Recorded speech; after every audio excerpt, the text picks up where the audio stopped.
이 집은 안 망해요. 보물이 이렇게 많은데요. 집을 넘기라는 차 앞 문서가 날아든 날, 무너진 가마집에 시집온 15 며느리가 곳간을 둘러보며 방긋 웃었습니다. 시아버지는 사흘째 곡기를 끊었습니다. 동네는 거지 집에 팔려온 철없는 것이라 혀를 찼지요. 그런데 헛간 구석과 뒷산 붉은 흙을 보며 자꾸만 눈을 반짝이는 이 어린 며느리에게는 아무도 모르는 까닭이 하나 있었지요. 별이 야담에 오신 걸 환영합니다. 구독, 좋아요로 응원의 마음 전해주세요. 자, 그럼 오늘도 감동적인 옛날 이야기 지금 바로 시작합니다. 옛날 옛적 경상도 어느 둠에 가매골이라 불리는 작은 마을에 한씨 가마가 있었습니다. 마을 이름이 가매골인 것도 다 이 가마 때문이었지요. 한때는 산 아래 불빛이 밤새 꺼지지 않았지요. 흙을 빚는 물레 소리가 골짜기를 가득 채웠습니다. 그릇을 실은 우마차가 산길을 내려가면 사람들은 길을 비키며 한씨 가마의 청자라고 수군거렸습니다. 그러나 지금은 달랐지요. 가마는 한쪽 벽이 폭삭 주저앉아 검은 입을 벌리고 있었습니다. 마당에는 잡초가 무릎까지 자랐지요. 곳간 문은 떨어져 비스듬히 걸렸지요. 그 안에는 깨진 그릇 조각만 나뒹굴었습니다. 기와집은 멀쩡한 데가 없어 비가 오면 안방까지 물이 샜습니다. 그 집 마당에 한 노인이 우두커니 앉아 있었지요. 한씨 가마의 마지막 주인, 분이의 시아버지가 될 사람이었지요. 야윈 뺨의 상투는 헝클어졌습니다. 눈은 우물처럼 깊이 꺼져 있었지요. 사흘 동안 물 한 모금 말고는 입에 댄 것이 없었습니다. 아버님, 그러다 진짜 돌아가십니다. 곁에서 안절부절 못하는 것은 아들 한도였습니다. 16, 멀대같이 키만 큰 소년이었지요. 순한 눈매에 어수룩한 구석이 있어 마을에서는 모자란 아이 취급을 받기도 했지요. 내가 죽어야 이 빚이 끝나지 않겠느냐. 한 노인의 목소리는 갈라져 있었습니다. 3년 전 가마가 무너지고 불이 난 그날 밤부터 이 집은 끝없이 내리막을 굴렀습니다. 빚은 눈덩이처럼 불었지요. 결국 고을에서 제일 가는 부자 최부자에게 가마터와 뒷산까지 담보로 잡혔지요. 관아의 차 문서는 그 빚의 마지막 통첩이었습니다. 그래도 며느리가 오기로 한 날입니다. 곧 가마가 들어올 텐데요. 한도가 머뭇거리며 말했습니다. 그렇지요. 오늘은 한도가 장가를 드는 날이었지요. 말이 좋아 홀례지 실은 빚 일부를 덜어주는 조건으로 분인의 친정에서 딸을 보내기로 한 것이었습니다. 망한 집에 딸을 보내는 친정도 그 딸을 받는 시댁도 어느 쪽이 더 딱한지 알 수 없는 혼사였습니다. 무엇 하러 온단 말이냐. 거지 집에 그 아이도 불쌍하지. 한 노인은 고개를 떨궜지요. 그때였지요. 삐걱대는 대문 사이로 작은 가마 하나가 들어섰습니다. 가마라고 부르기도 민망한 낡은 천을 두른 들것에 가까운 것이었습니다. 그 안에서 한 소녀가 폴짝 뛰어내렸지요. 분이었지요. 둥근 얼굴에 흑빛이 살짝 도는 볼. 무엇이 그리 좋은지 눈이 반달처럼 휘어 있었습니다. 빛바랜 무명 치마 저고리는 여러 번 기운 자국이 선명했고 버선 코도 해져 있었습니다. 그런데도 분이는 주눅든 기색이 하나도 없었지요. 안녕하세요. 제가 분이어요. 오냐. 먼 길 오느라 고생했다. 한 노인이 겨우 입을 떼었습니다. 한도는 옆에서 발끝만 내려다보았지요. 서방님이 한도님이시지요. 잘 부탁드려요. 앞으로 잘 지내요. 우리. 네, 저도요. 한도는 귀까지 빨개져서 말을 더듬었습니다. 소녀는 마당 한가운데 서서 꾸벅절을 했지요. 한 노인은 그 모습을 멍하니 바라보았지요. 을에 망한 집을 보면 울상이 되거나 돌아가겠다고 때를 쓸 법한데 이 아이는 달랐습니다. 세상에, 이 집 좀 봐요. 분이가 탄성을 질렀습니다. 한도는 부끄러워 고개를 들지 못했지요. 무너진 가마며 잡초 무성한 마당이며 자랑할 것이라곤 하나도 없는 집이었으니까요. 그런데 분이의 입에서 나온 말은 뜻밖이었습니다. 마당이 어쩜 이렇게 넓어요. 햇볕도 잘 들고요. 분이는 마당 한복판에 서서 빙글 한 바퀴를 돌았습니다. 치맛자락이 가볍게 부풀었지요. 담장 너머로는 빗산이 푸르게 솟아 있었습니다. 그 위로 흰 구름이 느릿느릿 흘러갔지요. 저 산도 우리 거예요? 어머, 좋다. 산은 무슨 빚에 잡힌 산이에요. 곧 남의 것이 될 산인데요. 한도가 기어들어가는 목소리로 말했습니다. 분이는 그 말에도 풀이 죽지 않았지요. 오히려 더 환하게 웃으며 산을 올려다보았지요. 그래도 지금은 우리 산이잖아요. 지금이 어디예요? 한도는 그 말에 무어라 대꾸를 하지 못했습니다. 이상한 일이었지요. 어제까지만 해도 이 집은 숨이 막힐 듯 답답하기만 했는데 이 작은 며느리가 들어선 뒤로 마당에 햇살이 한 줌 더 든 것만 같았지요. 분이는 정말로 즐거운 듯 마당을 빙 둘러보았습니다. 그러더니 무너진 가마 쪽으로 종종 걸어갔지요. 한도가 황급히 따라붙었지요. 거긴 위험해요. 무너진 데라. 가마네요. 진짜 가마. 이렇게 큰 가마는 처음 봐요. 분이는 검게 그을린 가마 입구를 들여다보며 눈을 빛냈습니다. 무너진 흙더미를 손으로 만져보고 코를 가까이 대 냄새를 맡기도 했지요. 그 모습이 어찌나 진지한지 한도는 어리둥절했지요. 새아가 한 노인이 무거운 입을 열었습니다. 분이가 돌아보자 노인은 차마 똑바로 보지 못하고 시선을 떨궜습니다. 아버님, 왜 그런 슬픈 얼굴을 하세요? 미안하구나. 이런 집인 줄 알고 왔겠지만 정말 아무것도 없는 집이다. 너를 거둘 형편이 못 돼. 친정으로 돌아가고 싶으면 이 늙은이가 어떻게든 면목을 세워 보내주마. 마당에 무거운 침묵이 내려앉았지요. 한도도 숨을 죽였지요. 이 말에 분이가 짐을 쌀지 울음을 터뜨릴지 모두가 마음을 졸였습니다. 그런데 분이는 고개를 갸웃하더니 또 그 반달눈으로 웃었지요. 아버님, 그게 무슨 말씀이세요? 보물이 이렇게 많은데요. 보물이라니. 한 노인이 헛웃음을 지었습니다. 깨진 그릇과 무너진 흙더미뿐인 집에서 보물이라는 말이 나오니 그저 철없는 소리로만 들렸지요. 이 며느리가 세상 물정을 모르는구나. 저것들은 다 쓸모없는 쓰레기다. 쓰레기요? 아니에요. 분이는 단호하게 고개를 저었습니다. 그러더니 마당 구석에 나뒹구는 깨진 그릇 조각 하나를 주워들었지요. 손바닥만 한 푸른 빛 도자기 조각이었지요. 분이는 그것을 햇빛에 비춰보고 손끝으로 단면을 쓸어보았습니다. 이거 보세요. 이 푸른 빛. 아무 데서나 안 나오는 빛이에요. 흙이 좋아야 나오는 빛이거든요. 한 노인의 눈이 가늘어졌습니다. 분이의 손에 들린 조각은 3년 전 무너지기 전 한씨 가마에서 구워낸 청자의 파편이었지요. 그 빛을 알아본다는 것이 노인은 영 미덥지 않으면서도 묘하게 마음에 걸렸지요. 내가 그런 걸 얻지 않으냐. 그냥요. 그냥 보면 알아요.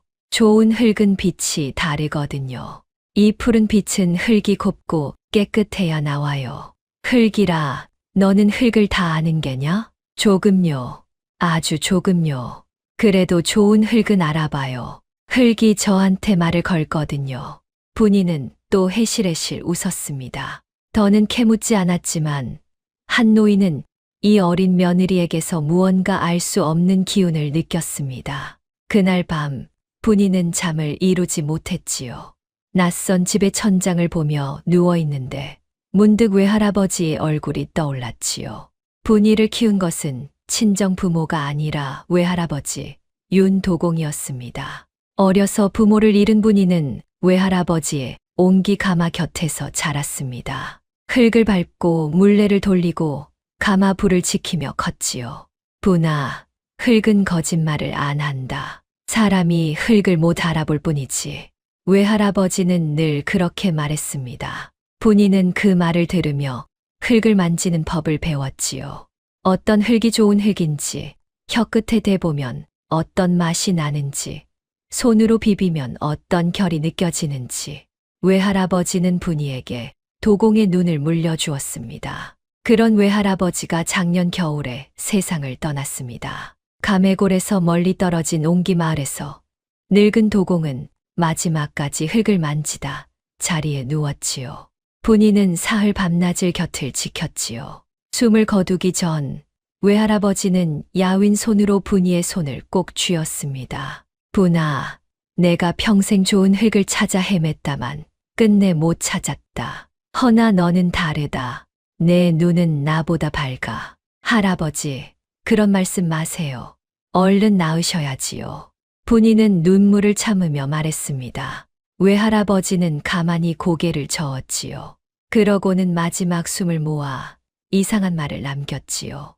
분아, 흙이 우는 곳으로 시집을 가거라. 거기에 내 자리가 있을 게다. 흙이 울거든 내가 달래주어라. 흙이 우는 곳.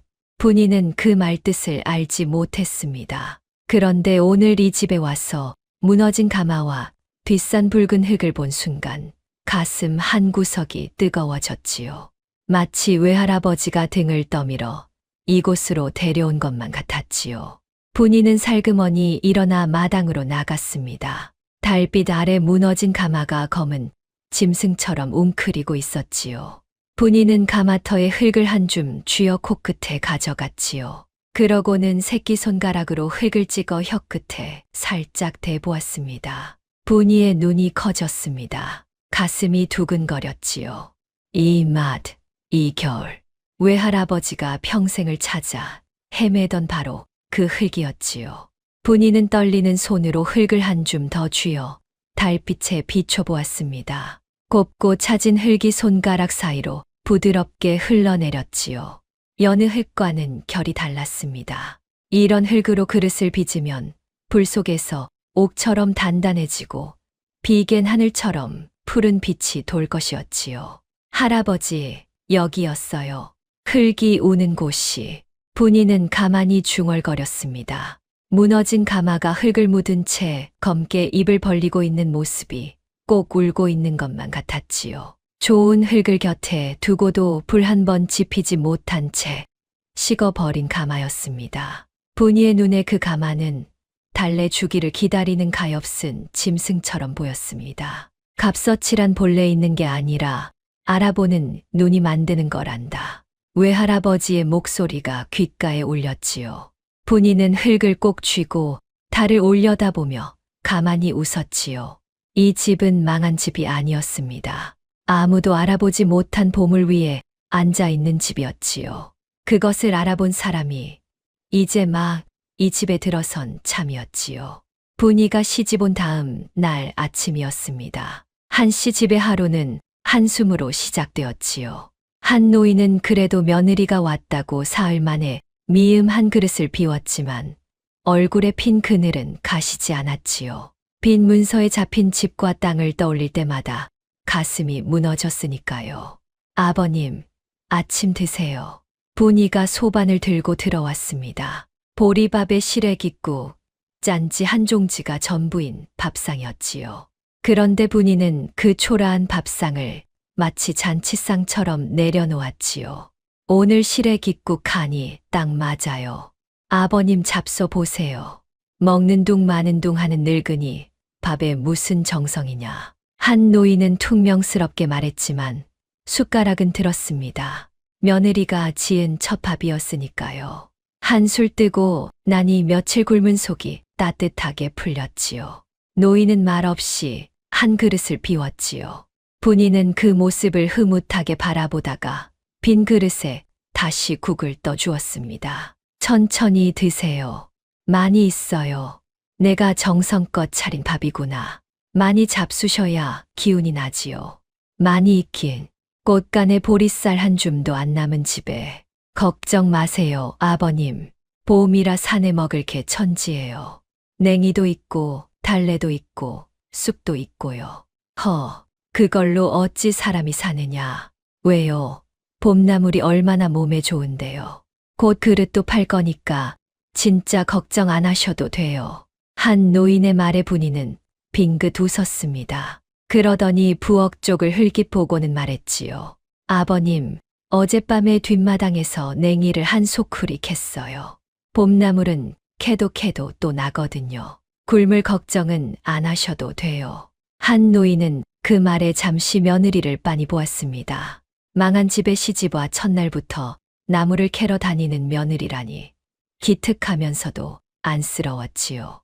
노인은 목이 메어 국그릇만 들여다보았지요. 밥을 먹고 나서 한 노인은 분이를 불러 앉혔습니다. 이 집의 형편을 솔직히 일러 주어야 했으니까요. 새아가 들어라. 이 집이 어쩌다 이 꼴이 되었는지 너도 알아야겠다. 분이는 무릎을 모으고 다소곳이 앉았습니다. 한 노인은 긴 한숨을 내쉬고는 지나온 이야기를 풀어놓기 시작했지요. 한씨 가마는 본래 가메골에서 손꼽히는 도공 집안이었습니다. 한 노인의 아버지, 또 그 아버지 대부터 흙을 빚어온 가문이었지요. 솜씨가 어찌나 뛰어났던지 한때는 고을 현감을 통해 관아에 그릇을 올리기도 했지요. 한씨 가마의 청자라 하면 멀리 한양의 사대부들도 알아주었습니다. 우리 집 그릇은 빛이 달랐다. 푸르면서도 맑고 맑으면서도 깊었지. 그 빛을 내는 비법은 우리 집안 사람만 알았다. 한 노인의 목소리에 잠시 빛이 돌았습니다. 그러나 그 빛은 오래 가지 않았지요. 그런데 3년 전, 그날 밤에 모든 것이 끝났다. 3년 전 어느 밤, 한참 가마에 불을 떼고 있을 때였습니다. 그날은 마침 한씨 가마에 큰 가마 불이 들어가는 날이었지요. 식구들은 사흘 밤낮을 번갈아 불을 지키며 가마 안의 그릇이 곱게 익기를 기다렸지요. 그릇이 잘 나오면 빚을 갚고도 남을 만큼 좋은 그릇이었습니다. 모두가 기대에 부풀어 있었습니다. 그런데 한밤중 갑자기 가마 한쪽이 굉음을 내며 무너졌지요. 불은 삽시간에 헛간으로 옮겨 붙었지요. 쌓아둔 마른 장작이 기름처럼 타올랐습니다. 온 식구가 달려들어 불을 끄려 했지만 어찌 된 일인지 그날따라 우물물이 빨리 바닥났습니다. 물동이를 들고 우물로 달려간 한도가 빈 두레방만 끌어올리며 발을 굴렀지요. 아버지, 물이 없어요. 우물에 물이 없어요. 그 외침을 한 노인은 지금도 잊지 못했지요. 가메골 우물은 가뭄에도 마르지 않기로 유명했는데 하필 그날 밤에 바닥을 드러냈던 것입니다. 불길은 점점 거세졌습니다. 결국 가마와 헛간이 모두 잿더미가 되고 나서야 가까스로 잡혔지요. 불을 잡고 보니 가마는 못쓰게 무너졌고 구워놓은 그릇은 다 깨졌더구나. 그릇을 팔아 갚으려던 빚이 고스란히 남았지. 설상가상이었습니다. 그 무렵 한 노인의 아내, 그러니까 한도의 어머니가 병으로 자리에 누웠지요. 약값에 또 빚을 졌고 끝내 세상을 떠났지요. 가마를 다시 세울 돈도 사람도 없었습니다. 한씨 가마의 불은 그날 이후 다시는 피어오르지 못했지요. 빚을 놓은 게 최부자다. 고을에서 제일 가는 부자지. 처음엔 사람 좋게 돈을 빌려주더니 이제 와서는 가마터와 뒷산까지 다 내놓으라는구나. 다음 달까지 빚을 못 갚으면 이 집도 넘어간다. 분이는 가만히 듣고 있었습니다. 그런데 한 가지 마음에 걸리는 것이 있었지요. 아버님, 그날 우물이 왜 빨리 말랐을까요? 큰 불도 아니었는데요. 한 노인은 멈칫했습니다. 사실 노인도 그날 이후 그게 늘 이상했지요. 가메골 우물은 가뭄에도 마르지 않기로 유명했는데 하필 그날 밤 물이 동났던 것입니다. 하지만 노인은 그저 운이 나빴던 것으로 여겼습니다. 글쎄다. 그날은 만사가 어긋났으니까 그저 우리 집 명운이 다한 게지. 명운이 다한 게 아니라 누가 다하게 만든 건 아닐까요? 무슨 소리냐 그게. 아니에요. 그냥요. 본인은 더 말하지 않았습니다. 하지만 그 의문은 쉬이 가시지 않았지요. 본인은 더 묻지 않았습니다. 그러나 그 작은 의문을 가슴 한편에 접어두었지요. 흙이 거짓말을 하지 않듯 사건에도 까닭이 있는 법이니까요. 이야기를 마친 한 노인은 자리에서 일어났습니다. 분이도 따라 일어나 집 안 곳곳을 살펴보기 시작했지요. 며느리로서 살림을 돌봐야 했으니까요. 그런데 분이의 살림 돌보기는 여느 며느리와 사뭇 달랐습니다. 분이는 부엌을 보면서도 부뚜막에 흙을 만졌지요. 헛간을 보면서도 구석에 쌓인 잿더미를 들여다보았습니다. 무너진 가마 앞에서는 한참을 쪼그려 앉아 흩어진 흙을 손가락으로 분류하기까지 했지요. 마치 흙으로 살림을 하는 사람 같았지요. 새아가 거기서 뭘 하느냐? 마침 마당을 지나던 한 노인이 물었습니다. 분이는 손에 묻은 흙을 보여주며 환하게 웃었지요.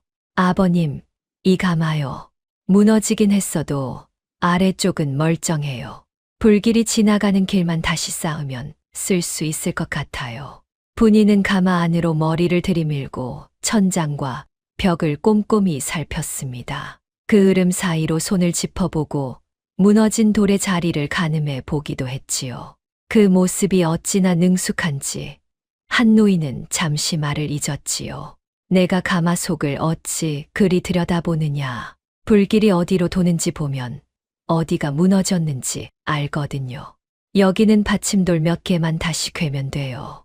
한 노인은 어이가 없어 웃고 말았습니다. 가마를 다시 세우는 일이 어디 그리 쉬운 일이던가요. 솜씨 좋은 도공 여럿이 달라붙어 몇 달을 매달려도 될까 말까 한 일이었지요. 가마가 그렇게 어려워요? 어렵고 말고 내가 가마를 아느냐? 그건 산에 장정열이 붙어도 어려운 일이다. 저 가마 알아요. 분이가 천연덕스럽게 대답했습니다. 한 노인은 그 말을 농담으로 흘려들었지요. 15살 며느리가 가마를 안다는 말을 진지하게 받아들일 사람이 어디 있겠습니까? 노인은 그저 며느리의 기특한 마음 씀씀이로만 여기고 무거운 걸음으로 방으로 들어갔지요.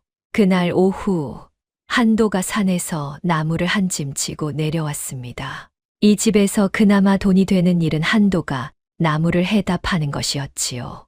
분이는 마당으로 달려나가 남편을 맞았지요. 서방님, 힘드셨지요.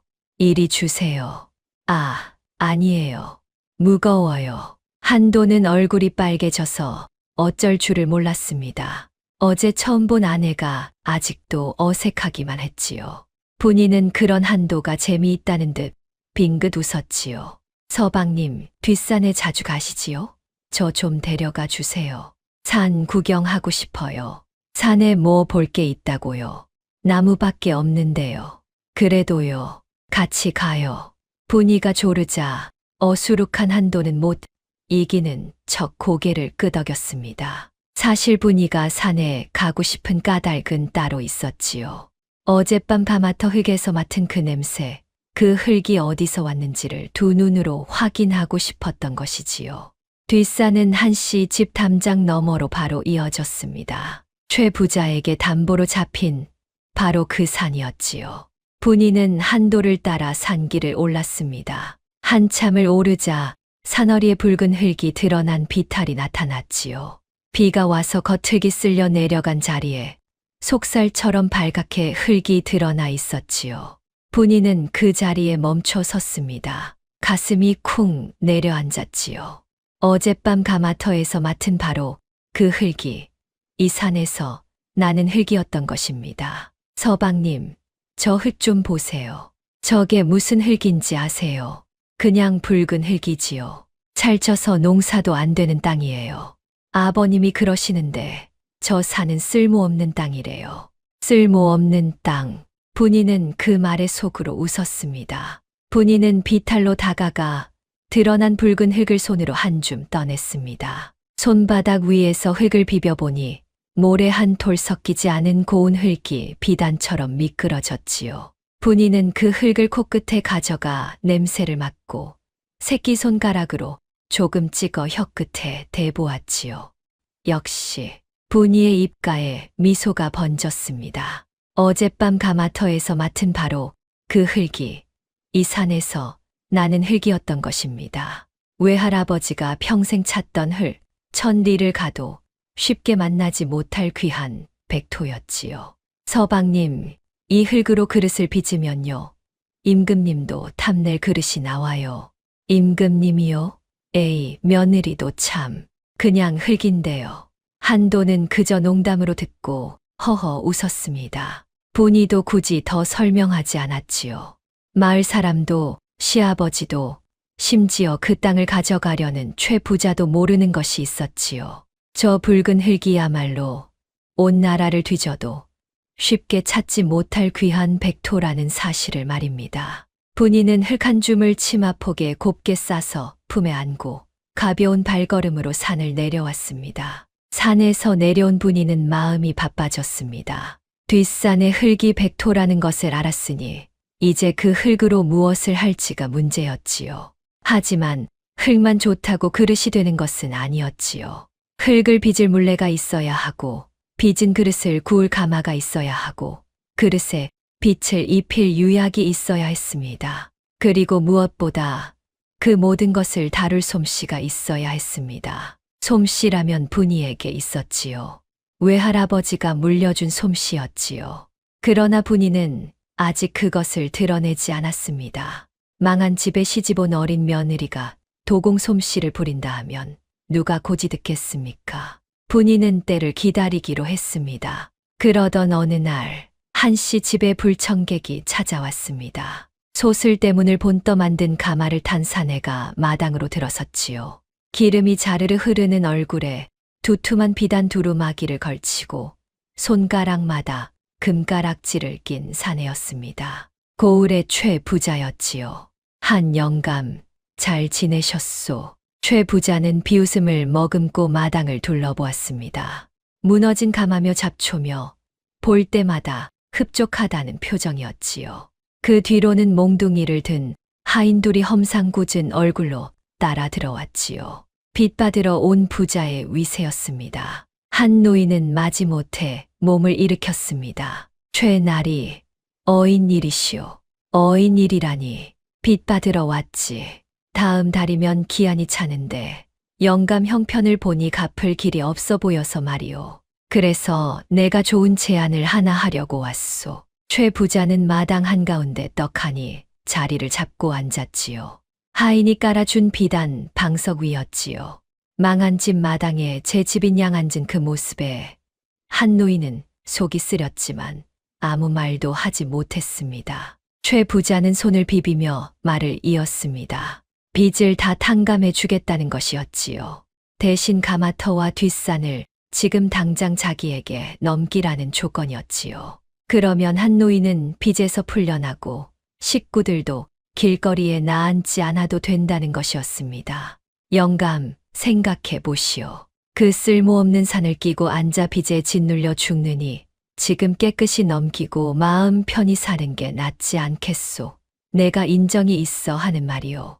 말은 인정이 있다 했지만 최 부자의 눈은 탐욕으로 번들거렸습니다. 한 노인은 고개를 숙였지요. 사실 다른 길이 없어 보였지요.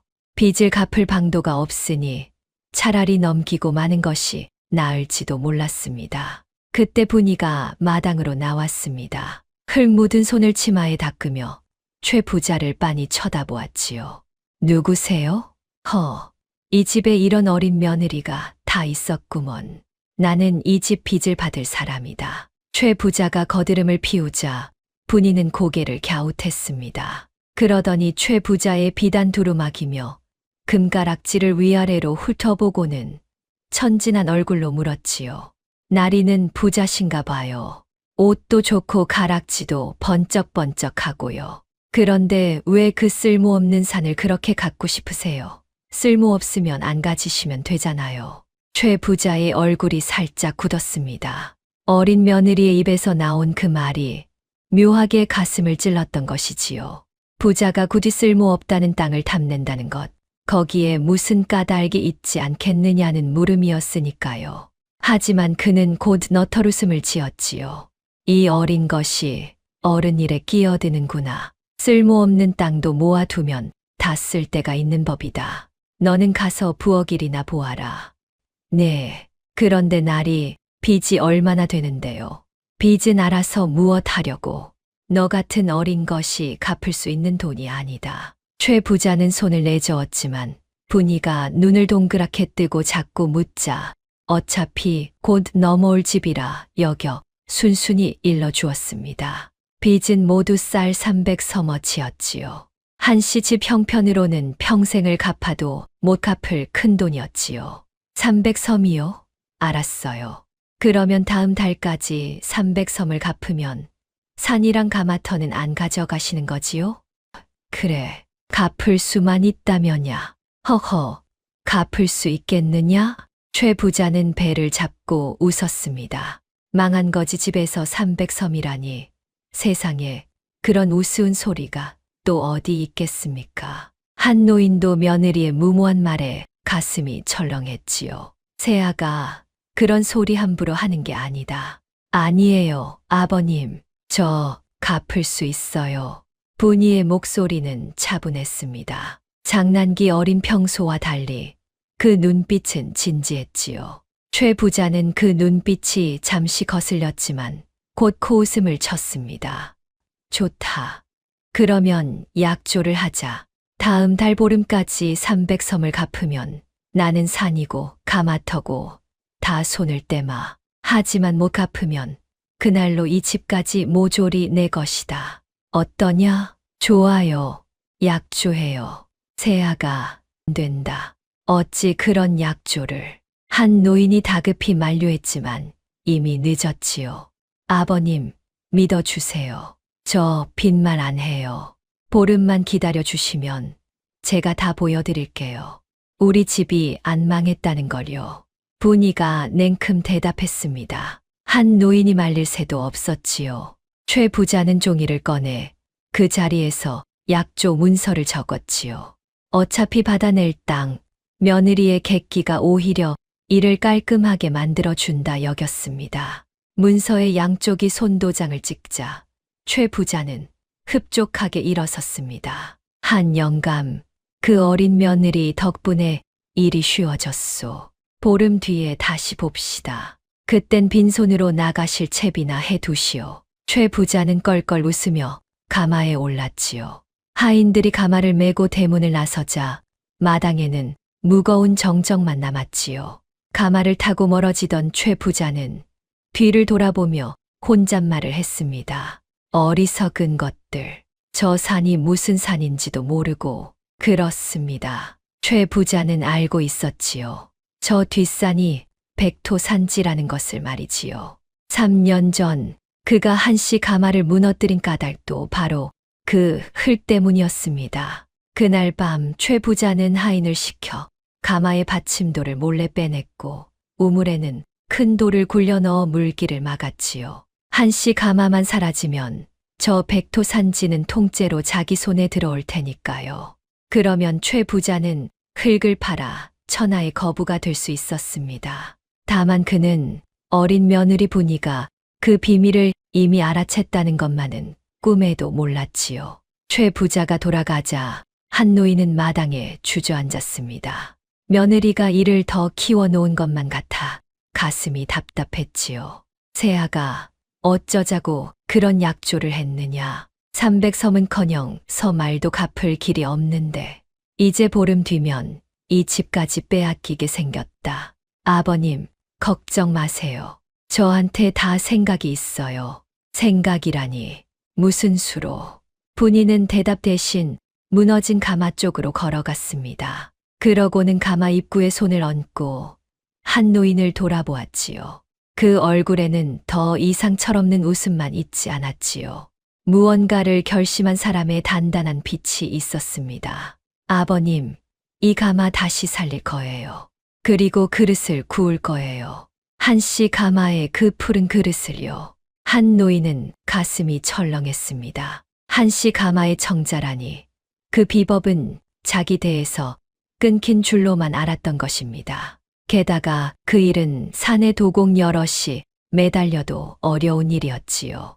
그런데 15살 며느리가 가마를 살리겠다, 그릇을 굽겠다 하니 노인은 기가 막혔습니다. 새아가 정신 차려라. 그게 어디 될 법한 소리냐. 가마를 살리는 게 어디 애들 장난이더냐. 한 노인의 목소리에는 두려움이 묻어 있었습니다. 한 번 무너진 가마를 다시 세웠다가 또 실패하면 그나마 남은 기력마저 다 꺾일 것만 같았지요. 차라리 아무것도 하지 않고 조용히 무너지는 편이 노인에게는 덜 아픈 일이었지요. 장난 아니에요. 진짜예요. 분이는 가마 앞에 쪼그려 앉아 흙을 한 줌 쥐었습니다. 그러고는 그 흙을 손바닥 위에서 천천히 굴리며 말했지요. 세아가, 너 정말 괜찮겠느냐? 네, 괜찮아요. 아버님, 흙은 거짓말을 안 해요. 이 집 흙이 좋다고 말하고 있어요. 저는 그 말을 알아들을 뿐이에요. 한 노인은 며느리의 그 말에 등골이 서늘해지는 것을 느꼈습니다. 어디서 많이 듣던 말 같았던 것이지요. 그것은 평생 흙을 만진 도공만이 할 수 있는 말이었지요. 노인의 머릿속에 까맣게 잊고 있던 옛 기억 하나가 떠올랐습니다. 어렸을 적 돌아가신 아버지가 늘 하시던 말이 바로 그 말이었지요. 흙은 거짓말을 하지 않는다고.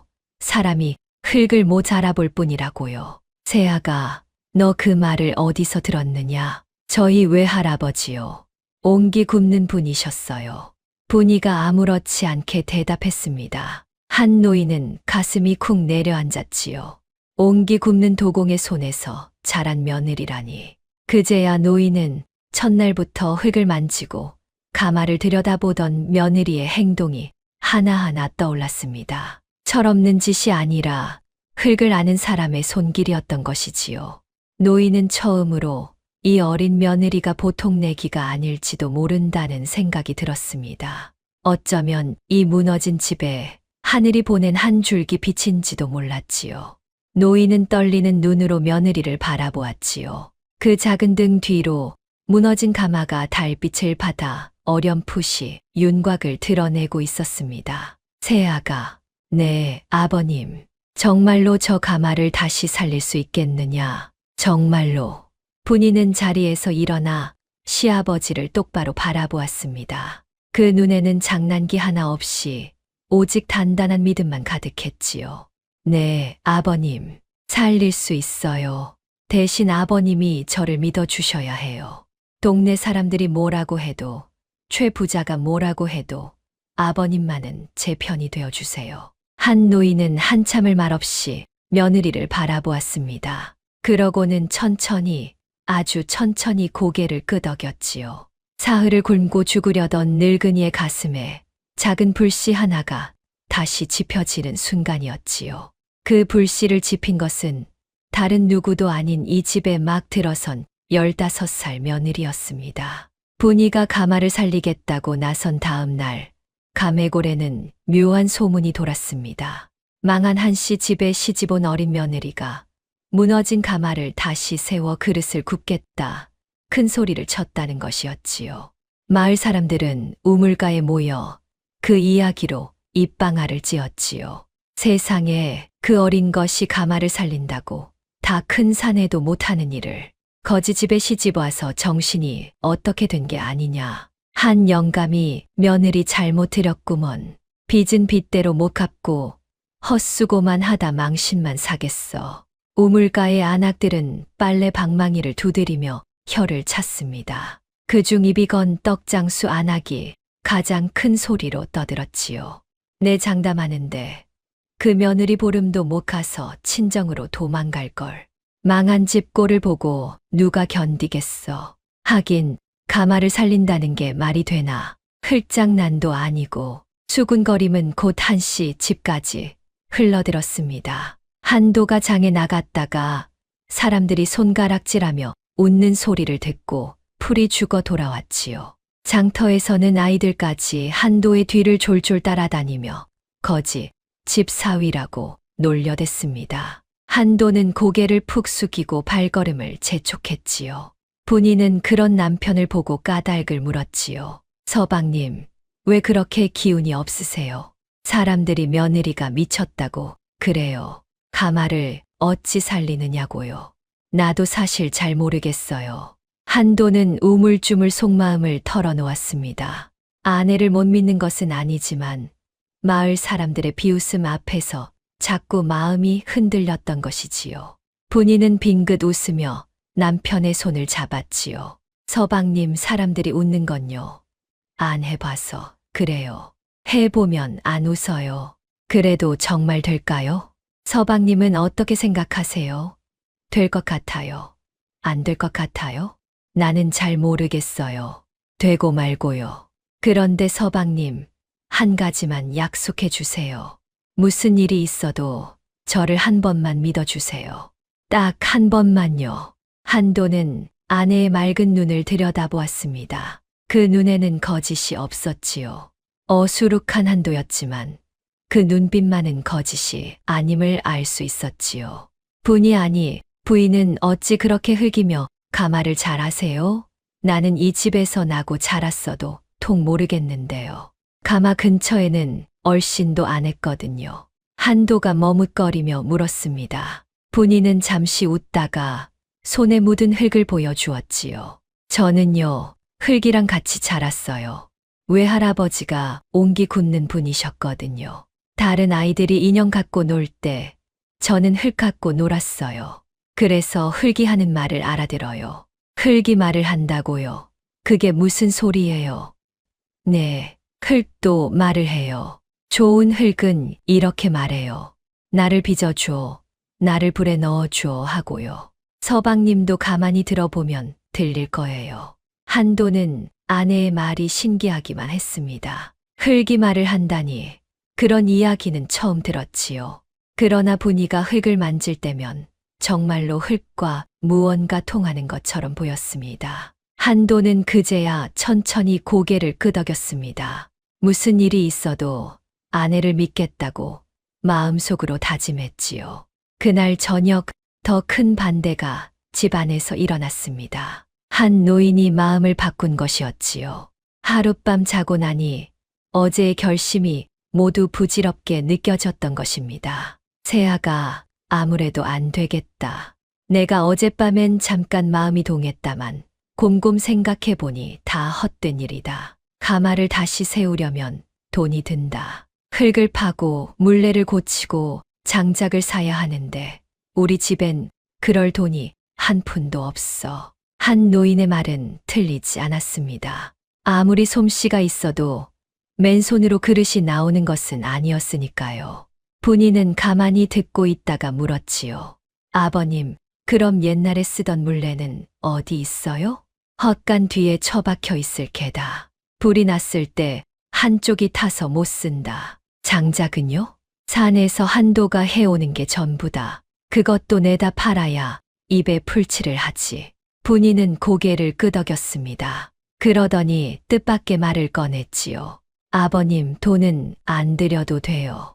흙은 뒷산에 있고 물레는 제가 고칠 수 있고 장작은 서방님이 해오는 걸로 시작하면 돼요. 첫 가마는 작게 떼면 되니까요. 작게 떼다니 그 큰 가마를. 큰 가마 다 살릴 필요 없어요. 가마 안에 작은 칸 하나만 살려서 그릇 몇 개만 먼저 구워보는 거예요. 그게 잘 나오면 그걸 팔아서 다음 걸 하면 되잖아요. 한 노인은 말문이 막혔습니다. 며느리의 말에는 빈틈이 없었지요. 큰 일을 한꺼번에 버리는 게 아니라 작은 것부터 하나씩 쌓아 가자는 것이었지요. 그것은 무모한 객기가 아니라 차근차근 계산된 길이었습니다. 노인은 며느리의 얼굴을 한참 들여다보았습니다. 15 어린 것의 입에서 어찌 이런 야무진 말이 나오는지 알 수가 없었지요. 그래도 만에 하나 실패하면 어쩌느냐. 사람들 웃음거리만 되고 이 늙은이는 이제 더 망신당할 기운도 없다. 실패하면요. 그땐 또 하면 되지요. 가마는 한 번에 잘 나오는 게 아니에요. 외할아버지도 그러셨어요. 100번 구워 한 번 좋은 그릇 나오면 그게 도공이라고요. 처음부터 잘 되는 사람이 어디 있어요. 안 해보고 포기하는 게 진짜 지는 거예요. 분이의 목소리는 차분하면서도 단단했습니다. 한 노인은 그 말에 가슴이 뭉클해졌지요. 평생 흙을 만진 자신도 잊고 있던 도공의 마음을 이 어린 며느리가 일깨워 주는 것만 같았지요. 노인의 굳었던 마음이 조금씩 풀어졌습니다. 새아가, 내 외할아버지가 어떤 분이셨느냐? 분이는 잠시 먼 곳을 바라보았습니다. 그러고는 가만히 입을 열었지요. 옹기 굽는 분이셨어요. 평생 좋은 흙을 찾아다니셨고요. 저를 5살 때부터 가마 곁에서 키우셨어요. 물레 돌리는 법, 흙 고르는 법, 불 떼는 법, 다 가르쳐 주셨지요. 돌아가시기 전에 그러셨어요. 흙이 우는 곳으로 시집을 가라고요. 그런데 아버님, 저는 이 집에 와서 알았어요. 흙이 우는 곳이 바로 여기였다는 거요. 한 노인의 눈가가 붉어졌습니다. 무너진 가마를 두고 흙이 운다고 말하는 며느리의 마음이 가슴 깊이 사무쳤던 것이지요. 노인은 한참을 말없이 앉아 있다가 무겁게 입을 열었지요. 그래, 해보자. 이 늙은이가 무얼 할 수 있을지 모르겠다만 내가 한다면 나도 거들마. 어차피 잃을 것도 없는 집이니. 분이의 얼굴이 환하게 밝아졌습니다. 그러더니 자리에서 벌떡 일어나 한 노인과 한도를 번갈아 보며 말했지요. 그럼 지금부터 시작해요. 내일 날이 밝는 대로 셋이서 가마부터 손봐요. 보름이면 첫 그릇을 구울 수 있어요. 보름이라니 그 안에 빚도 갚아야 하는데. 네, 그러니까 서둘러야지요. 한 번에 갚는 게 아니라 그릇을 팔고 또 팔아서 모으는 거예요. 첫 그릇이 잘 나오면 그걸 팔아서 빚을 갚을 밑천을 만들 거예요. 그릇 하나가 2개가 되고 2개가 10개가 되고 그렇게 늘려가는 거예요. 흙은 거짓말을 안 하니까 정성껏 빚으면 반드시 보답을 해요. 분이의 말에는 흔들림이 없었습니다. 한 노인은 며느리의 그 굳은 믿음에 기대어 자신도 모르게 가슴이 뜨거워지는 것을 느꼈지요. 그날 밤 세 식구는 오랜만에 한자리에 둘러앉아 이야기를 나누었습니다. 무너진 집에 처음으로 웃음소리가 새어나왔지요. 한 노인은 며느리가 그려 보이는 그림에 자기도 모르게 빠져들었지요. 다시 가마에 불이 들어가고 푸른 그릇이 줄지어 나오는 모습. 까맣게 잊고 있던 그 풍경이 며느리의 말 한마디에 다시 살아나는 것만 같았지요. 한도도 모처럼 환하게 웃으며 아내가 들려주는 가마 이야기에 귀를 기울였습니다. 분이는 외할아버지에게 들었던 옛 도공들의 이야기를 들려주었습니다. 그 이야기 속에서 세 식구는 잠시나마 빚도 시름도 잊을 수 있었지요. 이튿날 새벽 분이는 누구보다 먼저 일어났습니다. 마당에 나가 무너진 가마 앞에 서니 동력이 발갛게 밝아오고 있었지요. 분이는 팔을 걷어붙이고 무너진 돌들을 하나씩 나르기 시작했지요. 작은 손이 금세 흙투성이가 되었지만 그 얼굴에는 웃음이 가득했습니다. 돌 하나를 옮길 때마다 분이는 그 돌이 본래 있던 자리를 가늠했지요. 가마는 아무렇게나 쌓는 것이 아니라 불길이 고르게 돌도록 짜임새 있게 쌓아야 했으니까요. 흙아, 이제 곧 너를 불에 넣어줄게. 조금만 기다려. 부인, 흙한테 말을 거세요. 네, 흙도 다 들어요. 서방님도 인사하세요. 흙아, 안녕. 잘하셨어요. 흙이 좋아했을 거예요. 그래요? 다행이네요. 내일부터 저랑 같이 흙 만져요. 재밌어요. 분이는 가마에 대고 가만히 속삭였습니다. 마치 오랜 친구에게 말을 걸듯 다정한 목소리였지요. 잠에서 깬 한 노인과 한도가 마당으로 나와 그 모습을 보고 말없이 팔을 걷었지요. 세 식구는 아침 해가 중천에 뜰 때까지 돌을 나르고 흙을 개었습니다. 손은 부르트고 허리는 끊어질 듯 했지만 누구 하나 불평하지 않았습니다.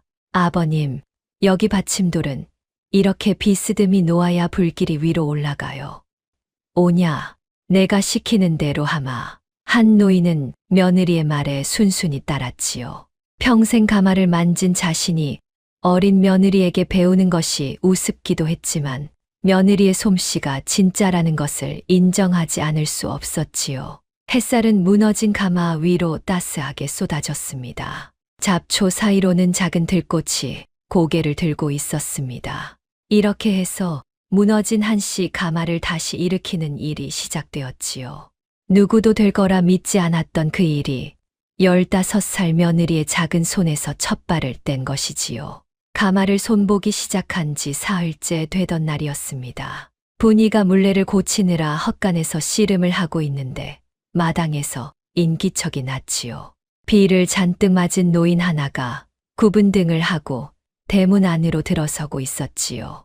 흙물이 든 누비옷에 형형한 눈빛만은 젊은이 못지않은 노인이었습니다. 여기가 한씨 가마가 맞소. 한 노인이 마당으로 나가 그를 맞았습니다. 그러더니 그 얼굴을 보고 깜짝 놀랐지요. 아니, 조 영감 아니시오? 조 도공. 비를 맞고 선 노인은 다름 아닌 조 노인이었습니다. 한 노인의 아버지, 그러니까 한씨 가마 선대 도공의 마지막 제자였지요. 젊어서 한씨 가마에서 흙을 빚다가 3년 전 가마가 무너지던 그 밤을 끝으로 마을을 떠났던 사람이었지요. 그동안 어디서 무얼 하고 지냈는지 행색은 초라하기 그지없었습니다.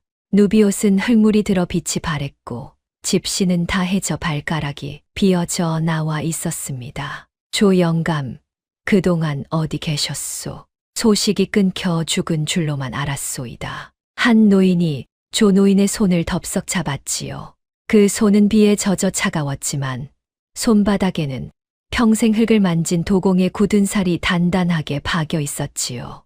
이 산 저 산 떠돌며 옹기나 구워주고 끼니를 때웠소. 한데 어디서든 한씨 가마 생각이 떠나지를 않더이다. 조 노인의 목소리는 떨리고 있었습니다. 소문을 들었소. 한씨 가마에 다시 불을 지핀다고. 그게 사실이요?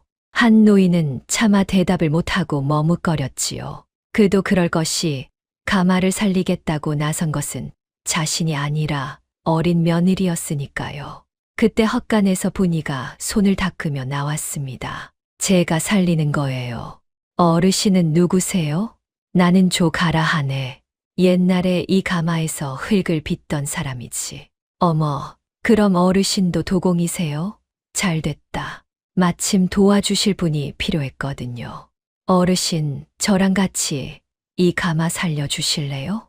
조 노인은 클투성이가 된 어린 며느리를 보고 어리둥절했습니다. 가마를 살린다는 이가 이 작은 소녀라니 믿기지 않았던 것이지요.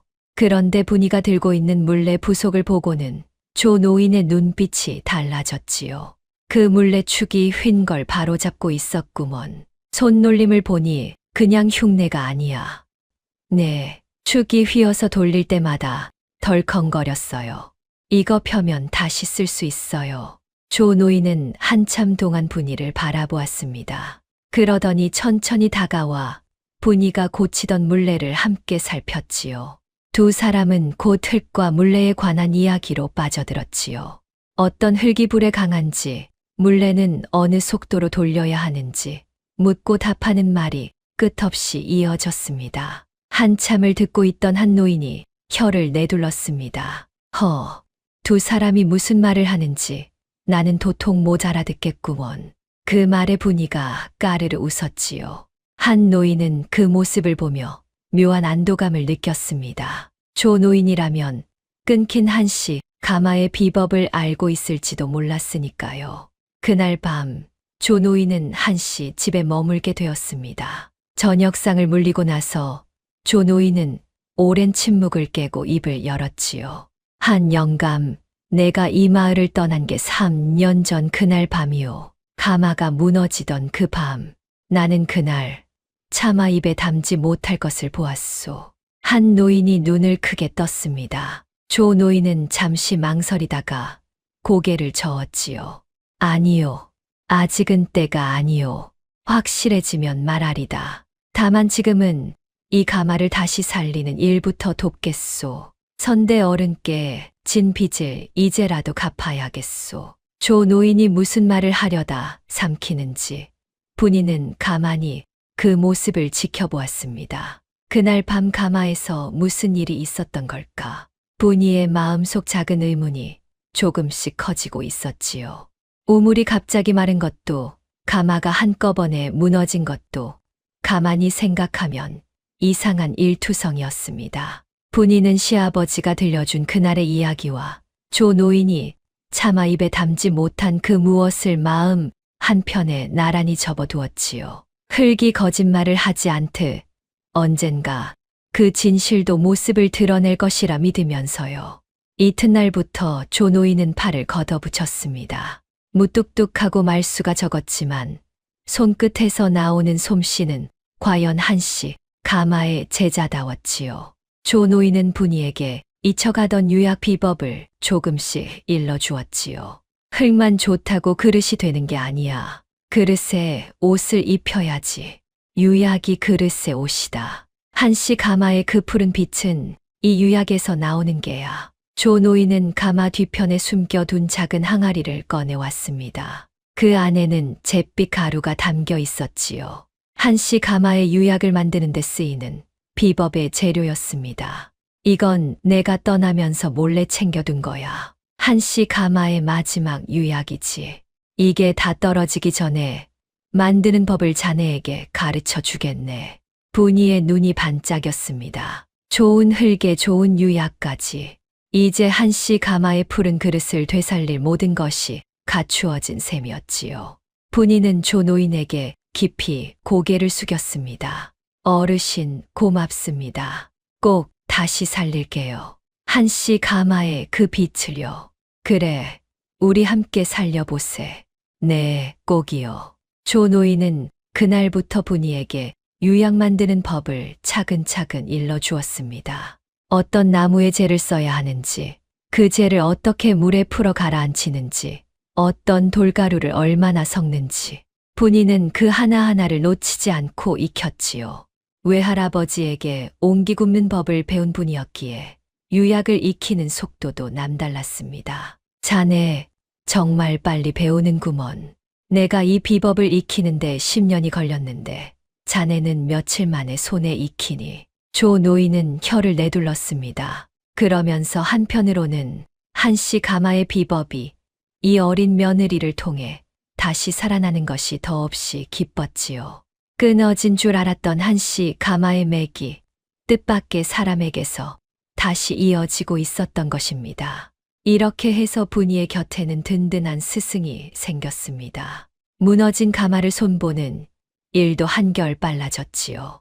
그러나 가마를 살리는 것과 그릇을 파는 것은 또 다른 일이었지요. 첫 그릇이 나오기까지는 아직 시간이 걸렸습니다. 당장 식구들이 먹고 살 양식이 떨어져 가고 있었습니다. 분이는 또 다른 궁리를 시작했지요. 아버님, 그릇이 나오기 전에 우선 돈을 좀 만들어야겠어요. 제가 장에 좀 다녀올게요. 장에 무얼 팔러 가느냐? 우리 집에 팔 게 뭐가 있다고? 한 노인이 의아해하며 물었지요. 분이는 헛간을 가리키며 빙긋 웃었습니다. 저기 헛간에 그을린 옹기들이 있잖아요. 불에 그슬렸어도 멀쩡한 게 많아요. 제가 손보면 쓸만해져요. 버리기 아까운 것들이거든요. 한 노인은 반신반의했지만 며느리를 막지는 않았습니다. 분이가 향한 곳은 가메골 장터였지요. 분이는 헛간에서 찾아낸 불에 그을렸지만 멀쩡한 옹기 몇 점을 등에 지고 갔지요. 외할아버지에게 배운 솜씨로 깨진 옹기를 손봤을 만하게 만든 것들이었습니다. 장터 한 구석에 자리를 편 분이는 옹기를 늘어놓고 사람들을 불렀습니다. 그런데 장사가 영 신통치 않았지요. 사람들은 거지 집 며느리가 파는 그을린 옹기를 거들떠보지도 않았지요. 저거 한씨 집 망한 가마에서 나온 거 아니야? 재수 없어. 옆에서 그릇을 파는 박씨라는 장사꾼이 비아냥거렸습니다. 그 한마디에 손님들이 더 멀어졌지요.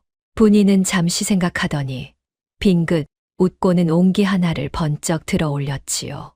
여러분, 이 옹기에 물을 담아 보세요. 사흘이 지나도 물이 안 상해요. 거짓말 같으면 직접 보세요. 분이는 옹기에 물을 가득 채워놓고 옆에 박씨의 옹기에도 물을 채웠습니다. 그러고는 사람들에게 내기를 걸었지요.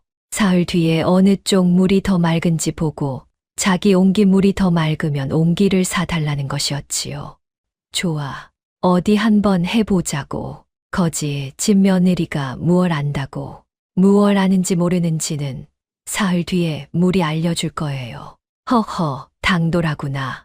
당돌한 게 아니라 자신이 있는 거예요. 말은 잘하는구나. 박 씨는 코웃음을 치며 내기에 응했습니다. 구경꾼들도 재미있다는 듯 모여들었지요. 누구는 박 씨 편을 들고 누구는 어린 며느리가 안쓰러워 분이 편을 들며 한바탕 떠들썩해졌지요. 저 어린 것이 지면 옹기를 다 빼앗기는 거 아니야? 박 씨가 그릇은 잘 굽지. 거지 집 며느리가 이길 리가 있나. 사람들은 저마다 한마디씩 보탰습니다. 분이는 그 소란 속에서도 태연히 웃으며 두 옹기의 맑은 물을 가득 채웠지요. 그러고는 옹기 입구를 깨끗한 천으로 덮어 먼지가 들어가지 못하게 했지요. 박 씨는 그 모습을 보고 콧방귀를 뀌었습니다. 별 수작을 다 부리는구먼. 물이 다 거기서 거기지. 사흘 뒤 장터에는 사람들이 가득 모였습니다. 분이의 옹기와 박 씨의 옹기, 어느 쪽 물이 더 맑은지 보려는 것이었지요. 소문이 퍼져 옆마을 사람들까지 구경을 하러 왔지요. 뚜껑을 열어보니 결과는 분명했습니다. 박 씨의 옹기물은 뿌옇게 흐려 비린내까지 났지만 분이의 옹기물은 처음처럼 맑고 시원했지요. 분이가 옹기 굽는 솜씨로 흙을 곱게 다듬고 불 조절을 잘해 숨구멍을 살린 덕분이었지요. 옹기가 숨을 쉬어야 물이 상하지 않는다는 것을 분이는 외할아버지에게 배워 알고 있었습니다. 세상에 정말이네. 저 옹기 물이 더 맑아. 거지 집 며느리가 솜씨가 보통이 아닌데 나도 저 옹기 하나 주시오. 우리 집 물독이 자꾸 물이 상해서 골치였는데. 구경꾼들이 웅성거리며 너도 나도 옹기를 찾았습니다. 그날 분이는 가져간 옹기를 모두 팔았지요. 박 씨는 머쓱해져 자리를 떴고 분이는 두둑한 엽전 꾸러미를 들고 신나게 집으로 돌아왔지요.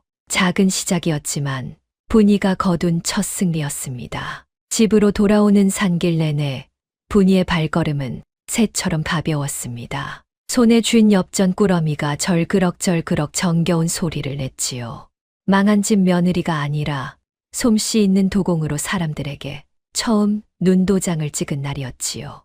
옹기 내기로 엽전을 번 분이는 그 돈으로 장작과 흙 거르는 채를 사들였습니다. 흙을 곱게 거르는 채는 좋은 그릇을 빚는데 꼭 필요한 물건이었지요. 분이는 장에서 채를 고를 때도 눈썰미가 남달랐습니다. 촘촘한 채와 성긴 채를 가려 쓰임에 맞게 두 종류를 사왔지요. 가마 손보는 일은 빠르게 진척되었지요. 그러던 어느 날 분이에게 또 하나의 기회가 찾아왔습니다. 가매골 옆마을에 사는 김진사 댁에서 잔치에 쓸 그릇이 모자라 큰 그릇을 구한다는 소문이 돌았던 것입니다. 김진사 댁은 손님이 많기로 유명한 집이라 잔치 한 번에 쓰는 그릇이 어마어마했지요. 마침 한씨 가마의 작은 칸 하나가 막 살아나 첫 그릇 몇 점을 구워낸 참이었지요. 분이는 그 그릇을 보자기에 싸들고 김진사 댁을 찾아갔습니다. 이 그릇을 좀 봐주세요. 잔치상에 쓰실 만한 그릇입니다. 김진사는 처음엔 시큰둥했습니다. 어린 며느리가 들고 온 그릇이 뭐 대단하겠느냐는 것이었지요. 그런데 보자기를 풀어 그릇을 본 순간 김진사의 눈이 휘둥그레졌지요. 비갠 하늘처럼 맑고 푸른 빛이 도는 그릇이었으니까요. 이 빛은 이게 어디서 난 그릇이냐? 한씨 가마에서 나온 그릇입니다. 내가 빚었단 말이냐? 이 어린 것이? 네, 제가 빚고 제가 구웠어요. 손이 야무지구나. 솜씨가 어디서 났느냐? 외할아버지께 배웠어요. 옹기 굽는 분이셨는데 저를 어릴 때부터 가마 곁에서 키우셨어요. 흙 만지는 법을 다 가르쳐 주셨지요. 허허, 믿기지가 않는구나. 한씨 가마라면 그 망했다는 아니 이런 그릇을 굽는단 말이냐? 김진사는 그릇을 햇빛에 비춰보고 손끝으로 쓸어보며 연신 감탄했습니다. 그릇에 물을 부어보니 한 방울도 새지 않았지요. 두드려 보니 옥굿을 굴러가는 소리가 났지요. 김진사는 그릇을 이리저리 돌려보며 입을 다물지 못했습니다. 내가 한양에서 좋다는 그릇은 다 봤다만 이만한 빛은 본 적이 없다. 이 푸른 빛이 마치 비갠 가을 하늘 같구나. 대체 어떻게 이런 빛을 내느냐. 좋은 흙에 좋은 유약을 입히고 불을 정성껏 떼면 나오는 빛입니다. 분이가 차분히 대답했습니다. 김진사는 그 어린 며느리의 의젓함에 또 한 번 놀랐지요. 그러고는 그 자리에서 그릇을 모두 사들였습니다. 게다가 잔치가 끝나면 더 주문하겠다는 약조까지 했지요. 값도 후하게 쳐주었지요. 내 솜씨가 보통이 아니구나. 이런 그릇이라면 한양에 내다 팔아도 손색이 없겠다. 앞으로 내 집 그릇은 모두 한씨 가마에 맡기마. 분이는 또 한 번 두둑한 엽전을 들고 돌아왔습니다. 한씨 가마의 그릇이 다시 빛을 보기 시작한 것이지요. 그러나 분이의 시련은 이것으로 끝이 아니었지요. 소문이 퍼지자 가매골에서 그릇을 팔던 옹기장수 곽첨지가 심술을 부리기 시작했습니다. 한씨 가마가 다시 살아나면 자기 그릇이 안 팔릴까봐 겁이 났던 것이지요. 곽첨지는 장터에 나가 한씨 가마 그릇에 대한 험담을 퍼뜨렸지요. 그 그릇 보기만 좋지 금방 깨진다더라. 망한 집 가마에서 나온 게 좋을 리가 있나. 게다가 그 며느리 무슨 요사스러운 술법을 부린다는 소문도 있어. 곽첨지는 없는 말까지 지어내며 분위를 깎아내렸습니다. 사람 좋은 마을 사람들 중에는 그 말의 솔깃해 고개를 끄덕이는 이도 있었지요. 분위는 그 소문을 듣고도 화를 내지 않았지요. 대신 묘안을 하나 떠올렸습니다. 분위는 장터 한복판에 자리를 펴고 한씨 가마 그릇과 곽첨지의 그릇을 나란히 놓았습니다. 그러고는 사람들 앞에서 큰 소리로 외쳤지요. 여러분, 어느 그릇이 더 튼튼한지 보여드릴게요. 두 그릇을 똑같은 높이에서 떨어뜨려 볼게요. 거짓말인지 아닌지 두 눈으로 직접 보세요. 구경꾼들이 우르르 모여들었습니다. 마침 곽첨지도 그 자리에 있었지요. 곽첨지는 제 그릇이 깨질까봐 안절부절 못했지요. 이런 못된 짓을 하다니. 멀쩡한 그릇을 왜 깨뜨리느냐. 못 깨질 그릇이면 안 깨지겠지요. 첨지님 그릇은 튼튼하다면서요? 분이가 생긋 웃으며 받아쳤습니다. 곽첨지는 할 말을 잃었지요. 분이는 곽첨지의 그릇을 먼저 무릎 높이에서 떨어뜨렸지요. 그릇은 바닥에 닿자마자 쩍 갈라졌습니다. 다음으로 한씨 가마 그릇을 같은 높이에서 떨어뜨렸는데 이번엔 멀쩡했지요. 흙을 곱게 다듬고 불을 알맞게 떼서 단단하기가 돌 같았던 것입니다. 분이는 한술 더 떠 그 그릇을 머리 위까지 들어 올렸다가 떨어뜨렸습니다. 그래도 그릇은 깨지지 않았지요. 세상에 한씨 가마 그릇은 안 깨지네. 곽첨지 그릇이 오히려 약하잖아. 그동안 우리가 약한 그릇을 비싸게 샀구먼. 구경꾼들이 박장대소했습니다. 곽첨지는 얼굴이 벌개져서 슬그머니 자리를 떴지요. 헛소문을 퍼뜨리려다 오히려 제 그릇만 망신을 산 셈이었지요. 그날 이후 한씨 가마 그릇을 찾는 사람이 부쩍 늘었습니다. 분이의 이름이 점점 알려지자 이번에는 먼 고을의 도공들이 분이를 시험하러 찾아왔습니다. 자기들 솜씨가 한씨 가마보다 낫다고 자부하던 이들이었지요. 어린 며느리가 그릇을 잘 굽는다는 소문이 그들의 자존심을 건드렸던 것입니다. 그중 가장 콧대 높은 도공이 분이에게 도전장을 내밀었습니다. 어린 며느리가 솜씨가 좋다 들었다. 나와 겨뤄보지 않겠느냐. 똑같은 흙으로 똑같은 그릇을 빚어 누가 더 좋은 그릇을 만드는지 가려보자. 내가 지면 다시는 이 고을에 발을 들이지 않으마. 마을 사람들이 구경을 하러 모여들었습니다. 두 사람은 같은 흙을 받아 같은 물레 앞에 앉았지요. 콧대 높은 도공은 손이 빠르고 솜씨도 좋았지요. 순식간에 매끈한 그릇을 빚어냈습니다. 구경꾼들이 그 솜씨에 감탄하며 박수를 쳤습니다. 역시 이름난 도공이라 다르구먼. 저 어린 며느리가 어찌 당해내겠어. 분이는 그보다 느렸지만 손끝 하나하나에 정성이 깃들어 있었지요. 흙을 만지는 손길이 어찌나 다정한지 마치 흙과 이야기를 나누는 것 같았지요. 분이는 흙의 결을 살펴가며 천천히 그릇의 모양을 잡아갔습니다. 그릇을 구워내고 보니 겉모양은 도공의 그릇이 더 반듯해 보였습니다. 콧대 높은 도공은 의기양양하게 가슴을 폈지요. 보아라, 내 그릇이 훨씬 곱지 않으냐. 어린 것이 정성만 들인다고 되는 게 아니다. 그런데 분이가 사람들에게 물시험을 제안했지요. 두 그릇에 펄펄 끓는 물을 부어 보자는 것이었습니다. 도공의 그릇은 뜨거운 물을 붓자 쩍하고 금이 갔지만 분이의 그릇은 끄떡없었지요. 흙의 결을 살려 불에 천천히 익힌 덕분에 갑작스러운 열에도 견뎠던 것입니다. 구경꾼들이 탄성을 질렀습니다. 졌다. 내가 졌어. 겉만 번드르르하게 만들 줄 알았지. 흙의 속까지는 못 봤구나. 콧대 높던 도공은 분이에게 머리를 숙였습니다. 그러고는 진심으로 감탄하며 돌아갔지요. 떠나기 전 그는 분이에게 이렇게 말했지요. 내가 평생 그릇을 빚었다만 흙과 이야기할 줄 아는 도공은 처음 보았다. 너는 큰 도공이 될 게다. 이 일로 분이의 솜씨는 인근 고을까지 소문이 났습니다. 한씨 가마의 그릇을 사겠다는 사람이 줄을 이었지요. 분이는 번 돈으로 가마를 조금씩 더 손봤습니다. 작은 칸 하나로 시작한 것이 이제는 가마의 절반이 다시 살아났지요. 한 노인과 한도, 조 노인까지 온 식구가 매달려 흙을 빚고 불을 뗐습니다. 무너졌던 한씨 집에 다시 도공의 가마 소리가 울려 퍼지기 시작한 것이지요. 어느 날 저녁 그릇을 구워 내고 한숨을 돌리던 분이가 가마 앞에 앉아 가만히 웃었습니다. 한 노인이 그 곁에 앉으며 물었지요. 새아가 무엇이 그리 좋아 웃느냐? 아버님, 이 불빛 좀 보세요. 예쁘지요? 예쁘구나. 참 예뻐. 아버님, 보세요. 이 집에 다시 불이 들어왔잖아요. 처음 왔을 때 아버님이 그러셨지요. 아무것도 없는 집이라고요.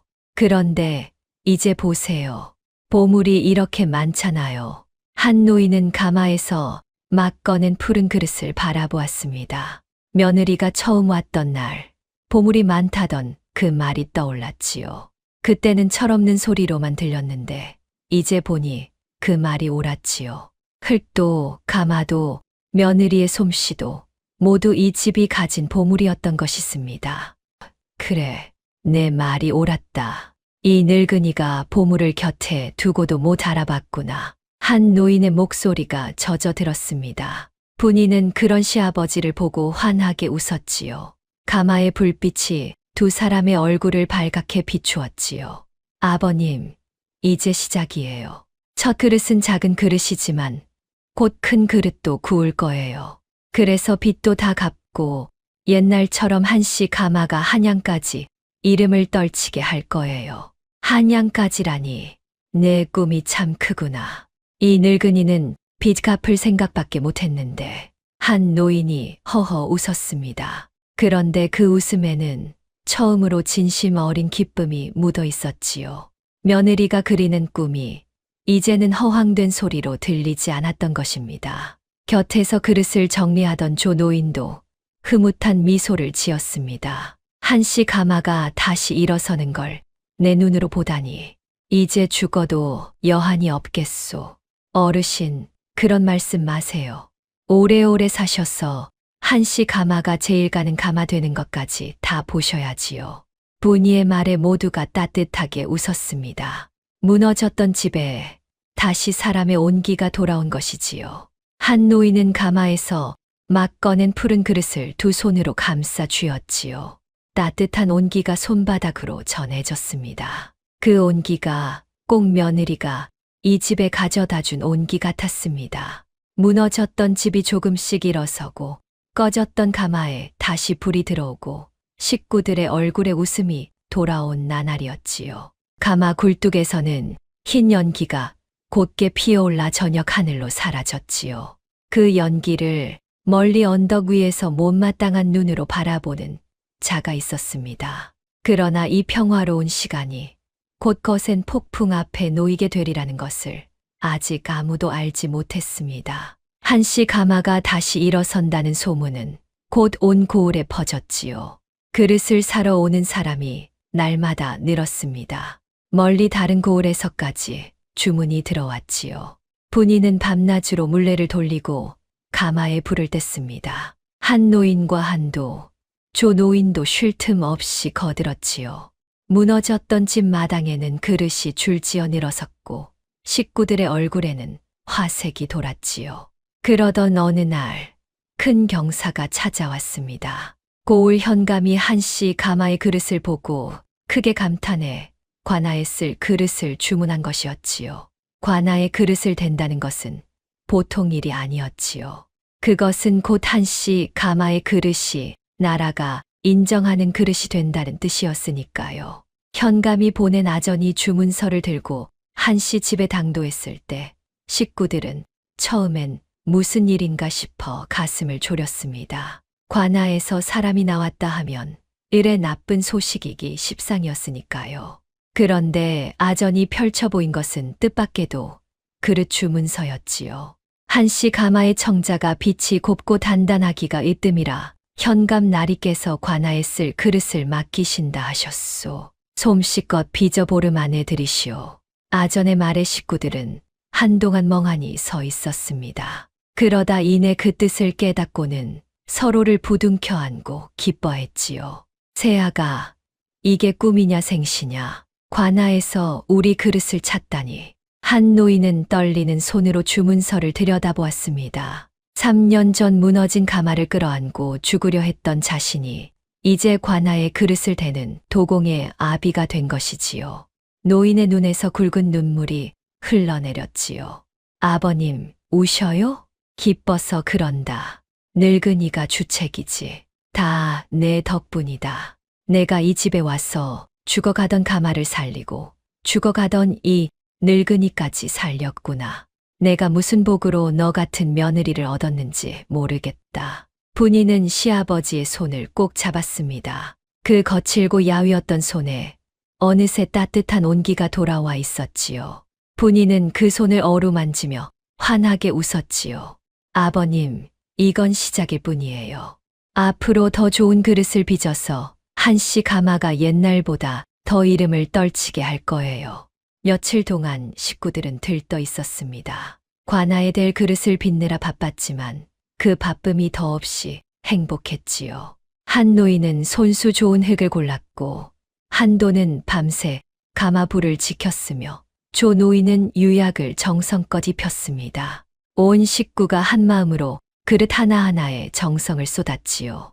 이대로만 가면 빚도 갚고 한씨 가마의 옛 영광도 되찾을 수 있을 것만 같았습니다. 그러나 좋은 일에는 일에 그늘이 따르는 법이 있습니다. 한씨 가마가 관아에 그릇을 댄다는 소식은 최 부자의 귀에도 들어갔습니다. 최 부자는 그 소식을 듣고 얼굴이 일그러졌지요. 뭐라, 한씨 가마가 관아에 그릇을 대 그 망한 집이? 최 부자의 머릿속이 복잡해졌습니다. 본래 한씨 집은 빚에 짓눌려 곧 무너질 집이었지요. 그러면 뒷산과 가마터는 고스란히 자기 손에 들어올 터였지요. 그런데 어린 며느리가 가마를 살려내더니 이제는 관아에까지 그릇을 댄다는 것이었습니다. 이대로 두면 한씨 집이 빚을 갚아 버릴지도 몰랐지요. 그 어린 며느리 보통 내기가 아니었구나. 안 되겠다. 저 집이 빚을 갚기 전에 내가 손을 써야겠다. 최 부자는 방 안을 서성였습니다. 3년 전 그 가마를 무너뜨리느라 들인 공이 얼마였던가요?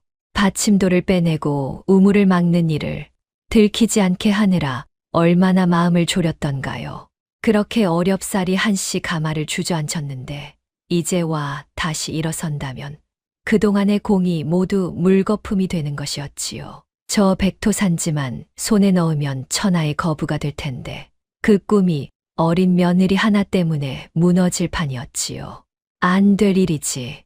절대 안 될 일이야. 최 부자는 음흉한 미소를 지었습니다. 그는 곧 신복인 마름 김가를 불렀습니다. 김가는 눈치 빠르고 약삭 빠른 자로 최 부자의 더러운 일을 도맡아 하는 자였지요. 김가야, 한씨 집을 좀 살펴라. 그 집이 어떻게 가마를 살렸는지, 그 어린 며느리가 무얼 믿고 그러는지, 약점이 무엇인지 샅샅이 알아오너라.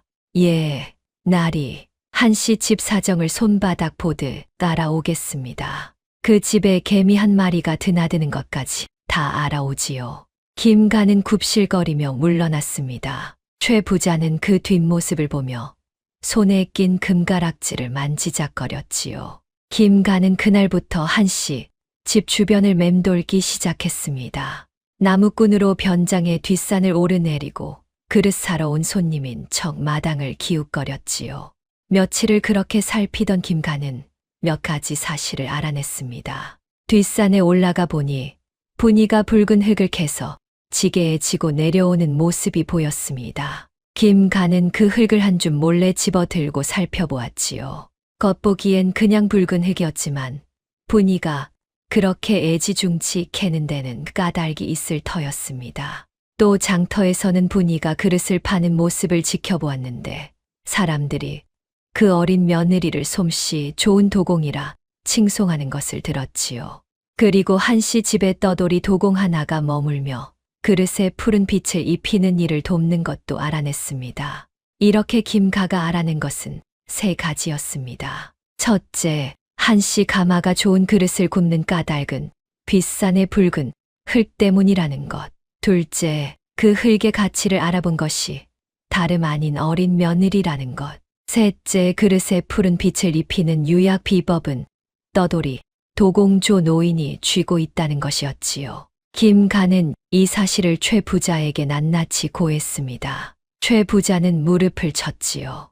옳거니, 그러니까 그 집의 힘은 세 가지로구나. 뒷산 흙, 어린 며느리의 솜씨, 그리고 늙은 도공의 유약 비법. 이 셋 중 하나만 무너뜨려도 그 집은 다시 주저앉겠구나. 최 부자는 손가락을 하나씩 꼽아가며 음흉하게 웃었습니다. 마치 사냥감을 어떻게 요리할지 궁리하는 짐승 같았지요. 김가는 그 곁에서 굽실거리며 무슨 명이든 받들 채비를 했지요. 최 부자의 눈이 음흉하게 빛났습니다. 그는 우선 뒷산 흙부터 노리기로 했지요. 어차피 뒷산은 빚 담보로 잡혀 있으니 빚 기한이 차기 전이라도 트집을 잡아 손을 댈 셈이었지요. 김가야, 관아에 가서 슬쩍 말을 흘려라. 한씨 집이 담보로 잡힌 산에서 몰래 흙을 파다 쓴다고. 그건 남의 담보물에 손을 댄 것이니 죄가 된다고 말이다. 하오나 나리, 아직 빚 기한이 안 찼는데 그게 통하겠습니까? 기한이 안 찼어도 담보물을 함부로 쓰는 건 다른 문제지. 게다가 관아에 아는 아전이 있지 않으냐. 기름칠을 좀 해두면 될 게다. 최 부자는 음흉하게 웃었습니다. 김가는 곧 관아로 달려가 아전에게 뇌물을 찔러주며 거짓을 일러 바쳤지요. 한씨 집이 담보로 잡힌 산에 흙을 몰래 파다 그릇을 굽는다는 것이었지요. 사실 그 흙으로 그릇을 굽는 것은 맞았지만 아직 빚 기한이 차지 않았으니 산은 여전히 한씨 집 것이었습니다. 그러나 뇌물을 받은 아전은 이를 문제 삼았지요. 며칠 뒤 관아에서 사람이 나와 한씨 집의 통첩을 전했습니다. 담보로 잡힌 산에 흙을 함부로 쓴 죄를 물을 터이니 당장 가마 일을 멈추고 관아에 출두하라는 것이었지요. 청천벽력 같은 소식이었지요. 관아의 통첩을 받아든 식구들은 또다시 가슴이 철렁 내려앉았습니다. 이게 무슨 소리냐? 우리가 무슨 죄를 졌다고? 한 노인은 통첩을 받아들고 부들부들 떨었습니다. 애써 일으킨 가마가 또다시 무너질 위기에 놓인 것이지요. 한도는 어쩔 줄을 몰라 발만 굴렀고 조 노인은 무거운 얼굴로 입을 다물었지요. 분이는 통첩을 가만히 들여다보았습니다. 그러더니 차분한 목소리로 말했습니다. 아버님, 이건 누군가 일부러 꾸민 일이에요. 빚 기한도 안 찼는데 갑자기 흙 파는 걸 죄로 몬다는 게 이상하잖아요. 누가 우리를 막으려는 거예요. 누가 설마 최부가? 아마도요. 우리가 잘 되는 걸 제일 싫어할 사람이 누구겠어요? 그야 최부자지만 증거가 없지 않느냐. 증거는 차차 찾으면 돼요. 나쁜 짓을 했으면 흔적이 남는 법이거든요. 내 말이 맞다. 꼭 그렇지. 걱정 마세요, 아버님. 하늘이 다 보고 있어요. 네, 아마도요. 우리가 빚을 갚을까봐 겁이 난 거예요. 우리가 관아의 그릇을 대게 되면 곧 빚을 다 갚을 테니까요. 그러면 뒷산도 가마터도 우리 거니까 최 부자는 그게 싫은 거예요. 하지만 아버님, 걱정 마세요. 우리가 죄를 안 지었으면 떳떳하게 밝히면 돼요. 제가 관아에 가서 사실대로 말할게요. 내가 어찌 혼자 관아에 가느냐. 험한 곳인데 한 노인이 걱정스레 만류했지요. 그러나 분이는 고개를 저었지요. 아버님은 여기 계세요. 제가 다녀올게요. 혼자 어찌 보내느냐. 제가 가야 해요. 흙을 캔 것도 저고 그릇을 빚은 것도 저니까요. 제 일은 제가 밝혀야지요. 아버님은 여기서 가마를 지켜주세요. 분이의 목소리에는 두려움이 없었습니다. 오히려 무언가를 꿰뚫어보는 듯한 단단함이 있었지요. 식구들은 그 모습에 조금씩 마음을 다잡았지요. 그러나 상대는 고을에서 제일 가는 부자, 관아의 아전까지 손에 쥔 최부자였습니다. 어린 며느리 혼자서 그 거대한 힘에 맞설 수 있을지 아무도 장담할 수 없었지요. 그날 밤 분이는 잠을 이루지 못했습니다. 최 부자가 왜 이렇게까지 한씨 집을 무너뜨리려 하는지 그 까닭을 곰곰이 생각했지요. 단순히 빚을 못 받을까봐 그러는 것 같지는 않았지요. 빚이야 산과 가마터를 받으면 되는 것이니까요. 그런데 최 부자는 한씨 집이 망하기를, 아예 다시 일어서지 못하기를 바라는 것 같았습니다. 왜일까? 그 산에 무엇이 있길래? 설마 최 부자도 저 흙의 가치를 아는 걸까? 분이의 머릿속에 한 가지 의문이 또렷하게 떠올랐습니다. 처음 최 부자가 쓸모없다는 산을 그토록 탐내던 모습이 떠올랐지요. 쓸모없는 땅을 부자가 굳이 차지하려는 데는 분명 까닭이 있을 터였습니다. 한씨 가마를 둘러싼 싸움은 이제 막 진짜 시작을 알리고 있었지요. 분이는 관아에 출두해 현감 앞에서 사실대로 아뢰었습니다. 어린 며느리가 홀로 동원에 들어서니 구경하던 사람들이 안쓰러운 눈으로 바라보았지요. 그러나 분이는 조금도 주눅 들지 않았지요. 뒷산은 아직 빚 기한이 차지 않았으니 한씨 집 소유가 분명하며 자기 땅에 흙을 쓰는 것은 죄가 아니라는 것을 또박또박 아뢰었습니다. 현감은 분이의 또박또박한 말에 고개를 끄덕였습니다. 어린 며느리가 어른도 주눅 들 관아에서 조금도 떨지 않고 조리 있게 아뢰니 현감도 내심 감탄했지요. 다행히 이번 일은 무사히 넘어갔지요.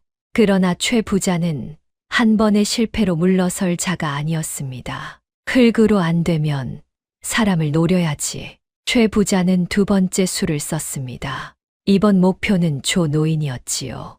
유약 비법을 쥔 조 노인만 떼어놓으면 한씨 가마의 푸른 빛도 사라질 테니까요.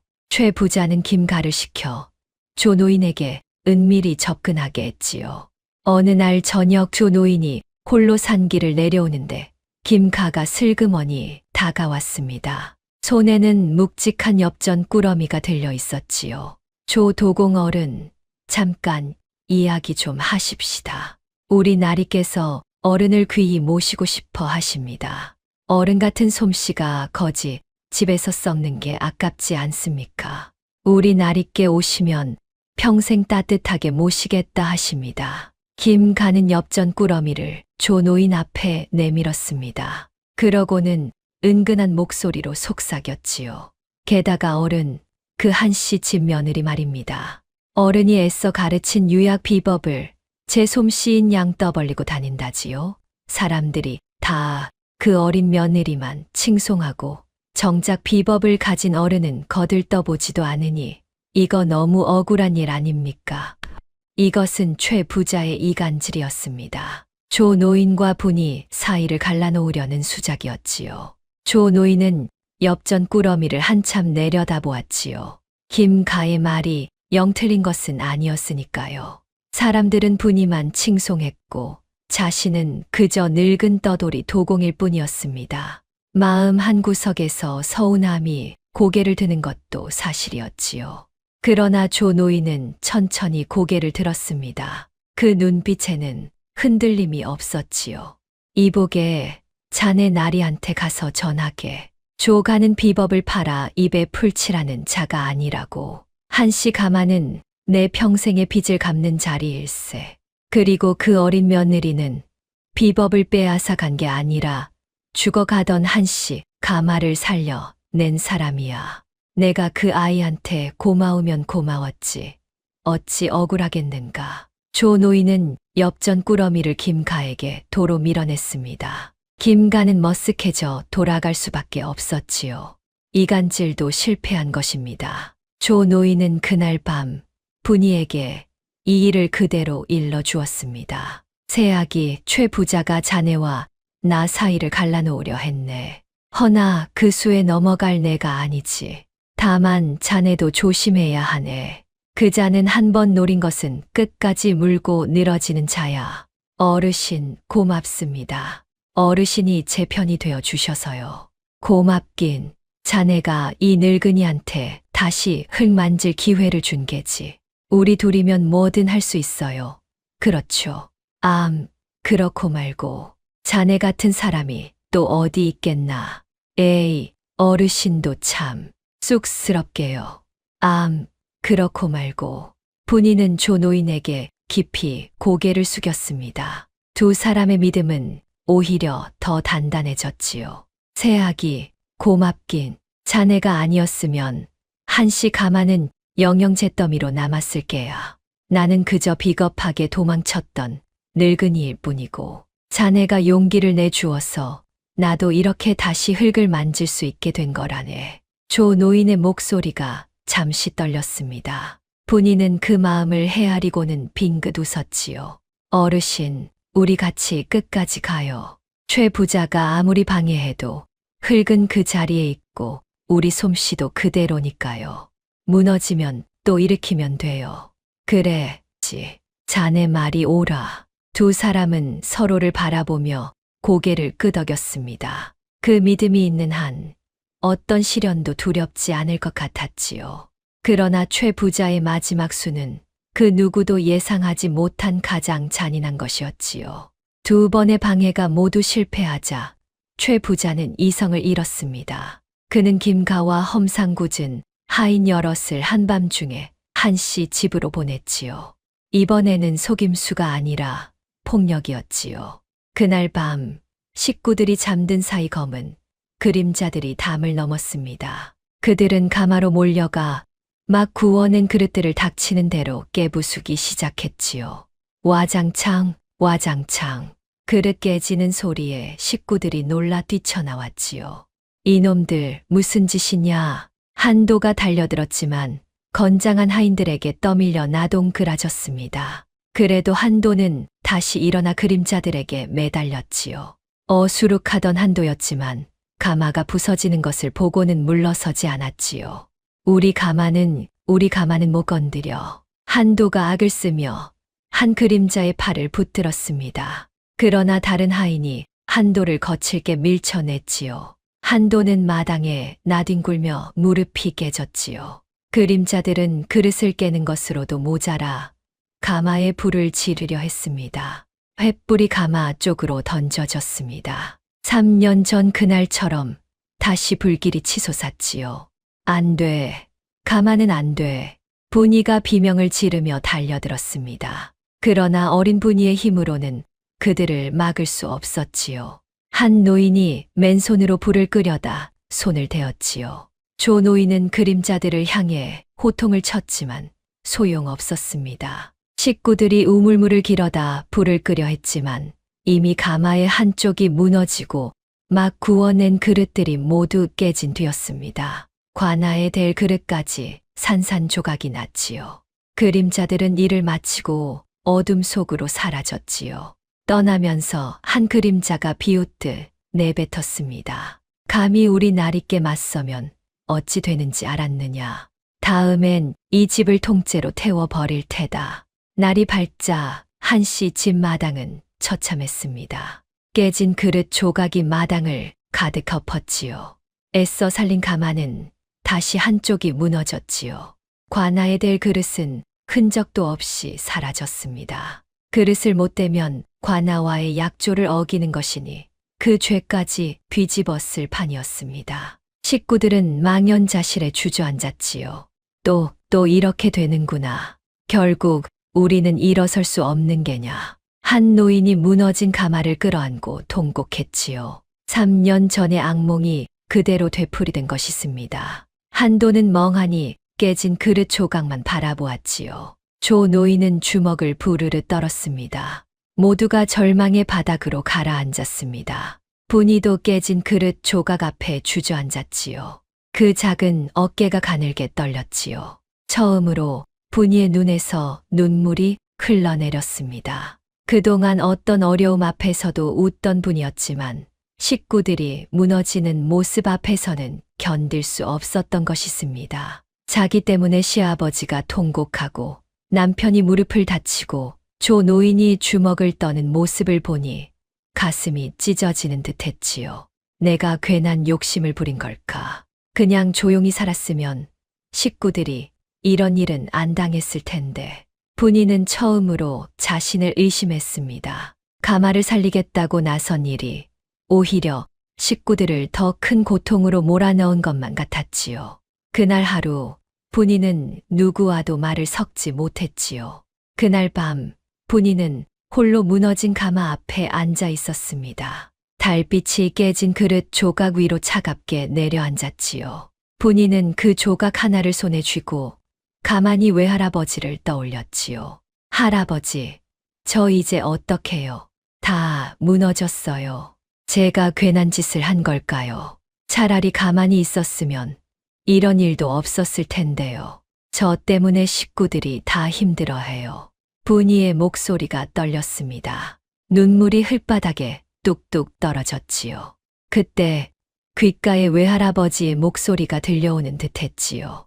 분아, 갑서칠한 본래 있는 게 아니라 알아보는 눈이 만드는 게다. 흙은 거짓말을 안 한다. 한 번 무너졌다고 흙이 사라지는 게 아니야. 흙은 그 자리에 그대로 있다. 다시 빚으면 되는 게야. 그리고 분아, 내가 한 일은 욕심이 아니었다. 죽어가던 것을 살린 일이었어. 그게 어찌 잘못이겠느냐. 분이는 손에 쥔 그릇 조각을 내려다보았습니다. 깨졌지만 그 단면에는 여전히 한씨 가마의 푸른 빛이 살아있었지요. 가마는 무너졌어도 흙은 그대로였습니다. 솜씨도 그대로였고 식구들도 그대로였지요. 무너진 것은 가마일 뿐 한씨 가마의 진짜 보물은 그대로 남아 있었던 것입니다. 할아버지, 고마워요. 저 다시 일어설게요. 그래, 흙은 그대로 있어. 다시 빚으면 돼. 분이는 눈물을 닦고 자리에서 일어났습니다. 그 눈에는 다시 단단한 빛이 돌아왔지요. 가슴속 깊은 곳에서 다시 용기가 솟아올랐습니다. 무너진 것은 가마일 뿐 진짜 보물은 그대로 남아있다는 것을 깨달은 것이지요.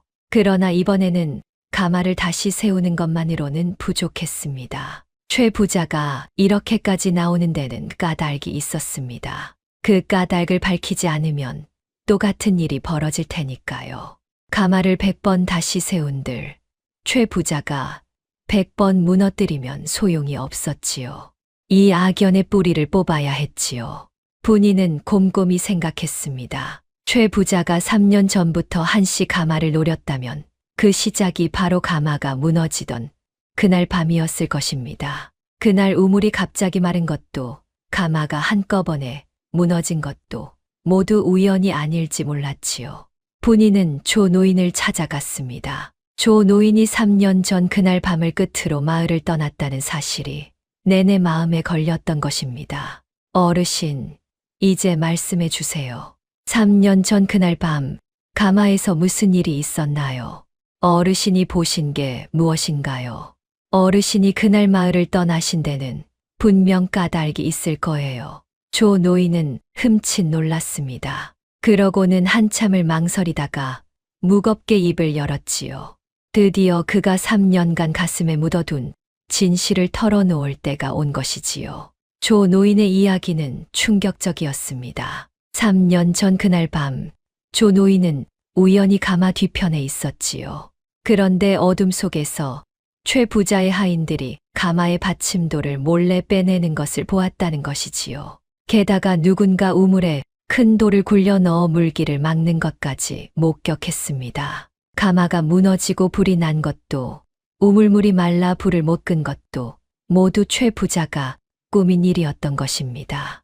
내가 그날 본 것을 말했어야 했는데 무서웠네. 최 부자의 위세가 두려워서 그저 마을을 떠나버렸지. 그 비겁함이 3년을 나를 괴롭혔어. 이제라도 진실을 밝혀야겠네. 분이는 조 노인의 손을 꼭 잡았습니다. 이제 모든 것이 맞아떨어졌지요. 최 부자가 뒷산을 그토록 탐낸 까닭도, 한씨 가마를 무너뜨린 까닭도 모두 그 백토 때문이었지요. 분이는 결심했습니다. 이 진실을 관하에 알려 최 부자의 죄를 만천하에 드러내기로요. 어르신, 증인이 되어 주세요. 그리고 한 가지 더 증거가 필요해요. 그날 밤 빼낸 받침돌과 우물을 막은 돌이요. 그게 아직 남아있을 거예요. 분이는 식구들과 함께 무너진 가마를 다시 살폈습니다. 과연 가마 받침 자리에는 누군가 억지로 돌을 빼낸 흔적이 또렷했지요. 우물을 퍼내자 바닥에서 큰 돌덩이가 나왔지요. 우연히 굴러든 돌이 아니라 사람이 일부러 넣은 것이 분명했습니다. 게다가 무너진 벽장 속에서 한씨 가마가 옛날 관아의 그릇을 대던 납품, 기록 문서까지 나왔습니다. 한씨 가마가 본래 나라가 인정한 명가였다는 증거였지요. 증거를 갖춘 분이는 관아의 최 부자를 고발했습니다. 현감은 처음엔 반신반의했지요. 고을 제1의 부자를 어린 며느리가 고발하니 쉽게 믿기지 않았던 것입니다. 그러나 분이가 내민 증거들 앞에서 현감의 얼굴이 점점 굳어갔습니다. 마침내 현감은 최 부자를 관하로 불러들였지요. 동원 마당에 사람들이 가득 모였습니다. 최 부자가 무슨 죄로 불려왔는지 보려는 것이었지요. 최 부자는 여전히 거드름을 피우며 동원에 들어섰지요. 어린 며느리가 자기를 고발했다는 말에 코웃음부터 쳤습니다. 현감날이 이게 무슨 일입니까? 한낱 거지 집 며느리의 말을 믿고 이 사람을 부르시다니요. 무슨 증거라도 있습니까? 그때 분이가 앞으로 나섰습니다. 그러고는 또랑또랑한 목소리로 3년 전 그날 밤의 일을 낱낱이 아뢰었지요. 최 부자가 가마 받침돌을 빼내고 우물을 막아 한씨 가마를 무너뜨린 일, 그것이 모두 비싼 백토를 차지하기 위해서였다는 것을요. 거짓말이다. 무슨 헛소리냐. 증거가 어디 있느냐. 증거요? 지금 보여드릴게요. 날이 깨서 직접 보세요. 거짓인지 참인지는 이 돌과 이 문서가 말해줄 거예요. 이 일원 발칙한 것이 최 부자가 펄쩍 뛰었습니다. 그러자 분이가 차분히 증거를 내놓았지요. 먼저 우물에서 나온 큰 돌을 보였습니다. 이 돌은 가메골 우물 바닥에서 나온 것입니다. 우물 안에 이렇게 큰 돌이 저절로 굴러들 리가 없지요. 누군가 일부러 넣어 물기를 막은 것입니다. 다음으로 가마의 받침돌 흔적을 그린 그림을 보였습니다. 그리고 마지막으로 결정적인 증인을 불렀지요. 바로 조 노인이었지요. 소인은 그날 밤 최 부자의 하인들이 받침돌을 빼내고 우물에 돌을 넣는 것을 두 눈으로 똑똑히 보았습니다. 무서워 3년을 숨었으나 이제 양심을 걸고 아뢰옵니다. 모두 사실이옵니다. 조 노인의 증언에 동원이 술렁였습니다. 최 부자의 얼굴이 하얗게 질렸지요. 그래도 그는 발뺌을 하려 했지요. 저 늙은이가 한씨 집의 빌부터 거짓을 꾸미는 것입니다. 믿지 마십시오. 그러나 그때 뜻밖의 인물이 나섰습니다. 다름 아닌 최 부자의 마름 김가였지요. 김가는 그동안 최 부자의 더러운 일을 도맡아 하면서도 마음 한구석이 늘 불편했지요. 게다가 일이 이렇게 커지자 자기까지 벌을 받을까 두려웠습니다. 김가는 결국 모든 것을 실토했습니다. 현감날이 소인이 다 아뢰겠습니다. 3년 전 가마를 무너뜨린 것도 얼마 전 한씨 집 그릇을 깨부순 것도 모두 최 부자 나리의 명이었습니다. 소인은 그저 시키는 대로 했을 뿐입니다. 뒷산 백토를 차지하려고 벌인 일이옵니다. 측근의 배신에 최 부자는 그 자리에 털썩 주저앉았지요. 더 이상 발뺌할 수가 없었지요. 증인이 둘, 증거가 셋. 최 부자의 죄는 명백히 드러났지요. 구경하던 사람들이 분노해 웅성거렸지요. 세상에 저런 악독한 자가 있나. 멀쩡한 가마를 무너뜨리고 죄 없는 집안을 빚더미에 앉히다니. 현감은 엄히 판결을 내렸습니다. 최 부자는 남의 재산을 노려 사람의 생업을 무너뜨리고 거짓으로 관아까지 속인 큰 죄인이었지요. 현감은 최 부자의 재산을 모두 거두어 그동안 피해를 입은 이들에게 나누어 주고 최 부자는 멀리 귀양을 보내라 명했지요. 한씨 집에 지은 빚도 모두 무효가 되었습니다. 오히려 가마를 무너뜨린 죄값으로 최 부자가 한씨 집에 보상을 하게 되었습니다. 이 자가 그동안 빼앗은 재물이 한둘이 아니렸다. 낱낱이 밝혀볼래 주인에게 돌려주어라.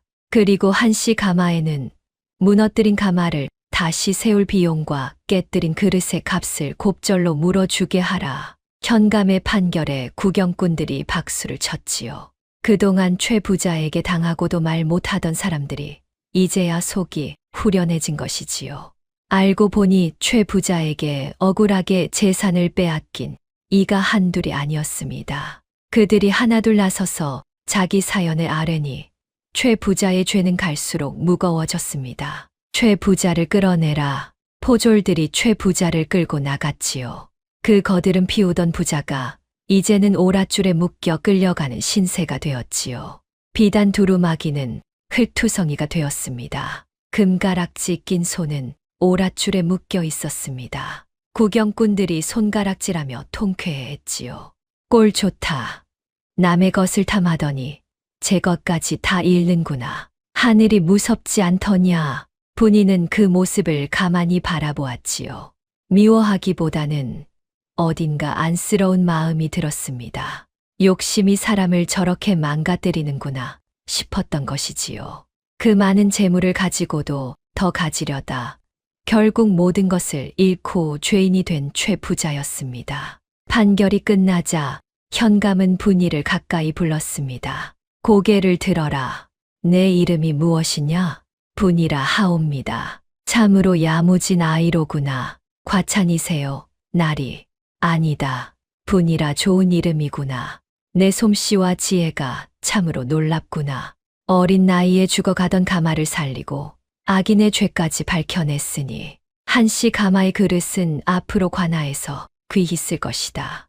또한 한씨 가마를 다시 나라의 그릇을 대는 가마로 삼겠노라. 한씨 가마는 그렇게 다시 관요로 인정받았지요. 3년 전 잃었던 영광을 어린 며느리의 손으로 되찾은 것이지요. 집으로 돌아오는 길, 한 노인은 분이의 손을 꼭 잡고 눈물을 흘렸습니다. 새아가 고맙다. 정말 고맙다. 내가 우리 집을 살렸어. 내가 처음 왔던 날 보물이 많다고 했지. 그때는 철없는 소리로만 들렸는데 정말 내 말이 옳았구나. 이 집의 가장 큰 보물은 바로 너였다. 분이는 환하게 웃었습니다. 그 웃음은 처음 이 집에 왔던 날과 똑같았지요. 다른 것이 있다면 이제는 온 식구가 그 웃음의 뜻을 안다는 것이었지요. 세월이 흘러 한씨 가마는 다시 온 나라에 이름을 떨친 가마가 되었습니다. 가마의 불은 밤새 꺼지지 않았습니다. 물레 소리가 골짜기를 가득 채웠지요. 마당에는 푸른 그릇이 줄지어 늘어섰고 그릇을 사려는 사람들이 끊이지 않았지요. 처음 분이가 왔던 날 무너진 가마와 잡초만 무성하던 그 마당은 이제 온기와 웃음이 가득한 곳이 되었습니다. 가메고를 지나는 사람들은 산 아래 환하게 타오르는 가마 불빛을 보며 발걸음을 멈추곤 했습니다. 그러고는 저것이 그 유명한 한씨 가마라며 어린 며느리가 망한 집을 일으킨 이야기를 주고받았지요. 거지집이라 손가락질하던 동네 사람들도 이제는 한씨 가마를 자랑으로 여겼지요. 그릇을 실은 우마차가 산길을 내려가면 사람들은 길을 비키며 한씨 가마의 청자라고 자랑스레 수군거렸습니다. 3년 전 잃었던 그 풍경이 고스란히 되살아난 것입니다. 분이는 여전히 흙을 만지며 살았습니다. 한도와 다정한 부부가 되었지요. 한 노인은 손주를 보며 여생을 행복하게 보냈지요. 조 노인은 한씨 가마의 큰 어른으로 대접받으며 남은 비법을 모두 분이에게 전했습니다. 어린 며느리가 일으킨 작은 불씨가 온 집안을 따뜻하게 데운 것이었습니다. 어느 봄날 분이는 어린 딸을 무릎에 앉히고 흙을 만지게 해 주었지요. 그러고는 외할아버지가 들려주던 그 말을 이제 자기 딸에게 들려주었지요. 얘야, 갑서칠한 본래 있는 게 아니라 알아보는 눈이 만드는 거란다. 흙은 거짓말을 안 해. 세상 사람들이 쓸모없다 버린 것도 알아보는 눈이 있으면 보물이 되는 거야. 그러니 무엇이든 함부로 없이 여기지 말고 그 안에 숨은 갑서치를 볼 줄 아는 사람이 되거라. 딸아이는 영문도 모른 채 까르르 웃으며 흙을 조물락거렸습니다. 작은 손에 흙이 묻는 것이 마냥 신기하고 즐거운 모양이었지요. 그 모습이 꼭 어린 시절의 분이를 보는 것 같았지요. 그 모습을 바라보는 분이의 얼굴에는 외할아버지를 닮은 따뜻한 미소가 어려 있었습니다. 마당 너머로는 가마 불빛이 따뜻하게 타오르고 뒷산에서는 붉은 흙이 변함없이 그 자리를 지키고 있었습니다. 망한 줄로만 알았던 집이 사실은 보물 위에 앉아 있었지요. 그 보물을 알아본 어린 며느리가 온 집안을 다시 일으킨 이야기는 두고두고 사람들의 입에 오르내렸지요. 사람도 흙과 같아서 알아봐 주는 이를 만나면 비로소 그 진짜 값어치가 빛난다는 것을 이 이야기는 우리에게 전해주고 있습니다. 다음 영상을 빠르게 만나보시려면 구독과 좋아요를 눌러주세요. 별이 아담의 더 재미있는 영상들도 함께 해주세요. 지금 어디에서 듣고 계신지 댓글로 남겨주시면 계시는 곳에 행복과 재물운을 가득 보내드리겠습니다. 감사합니다.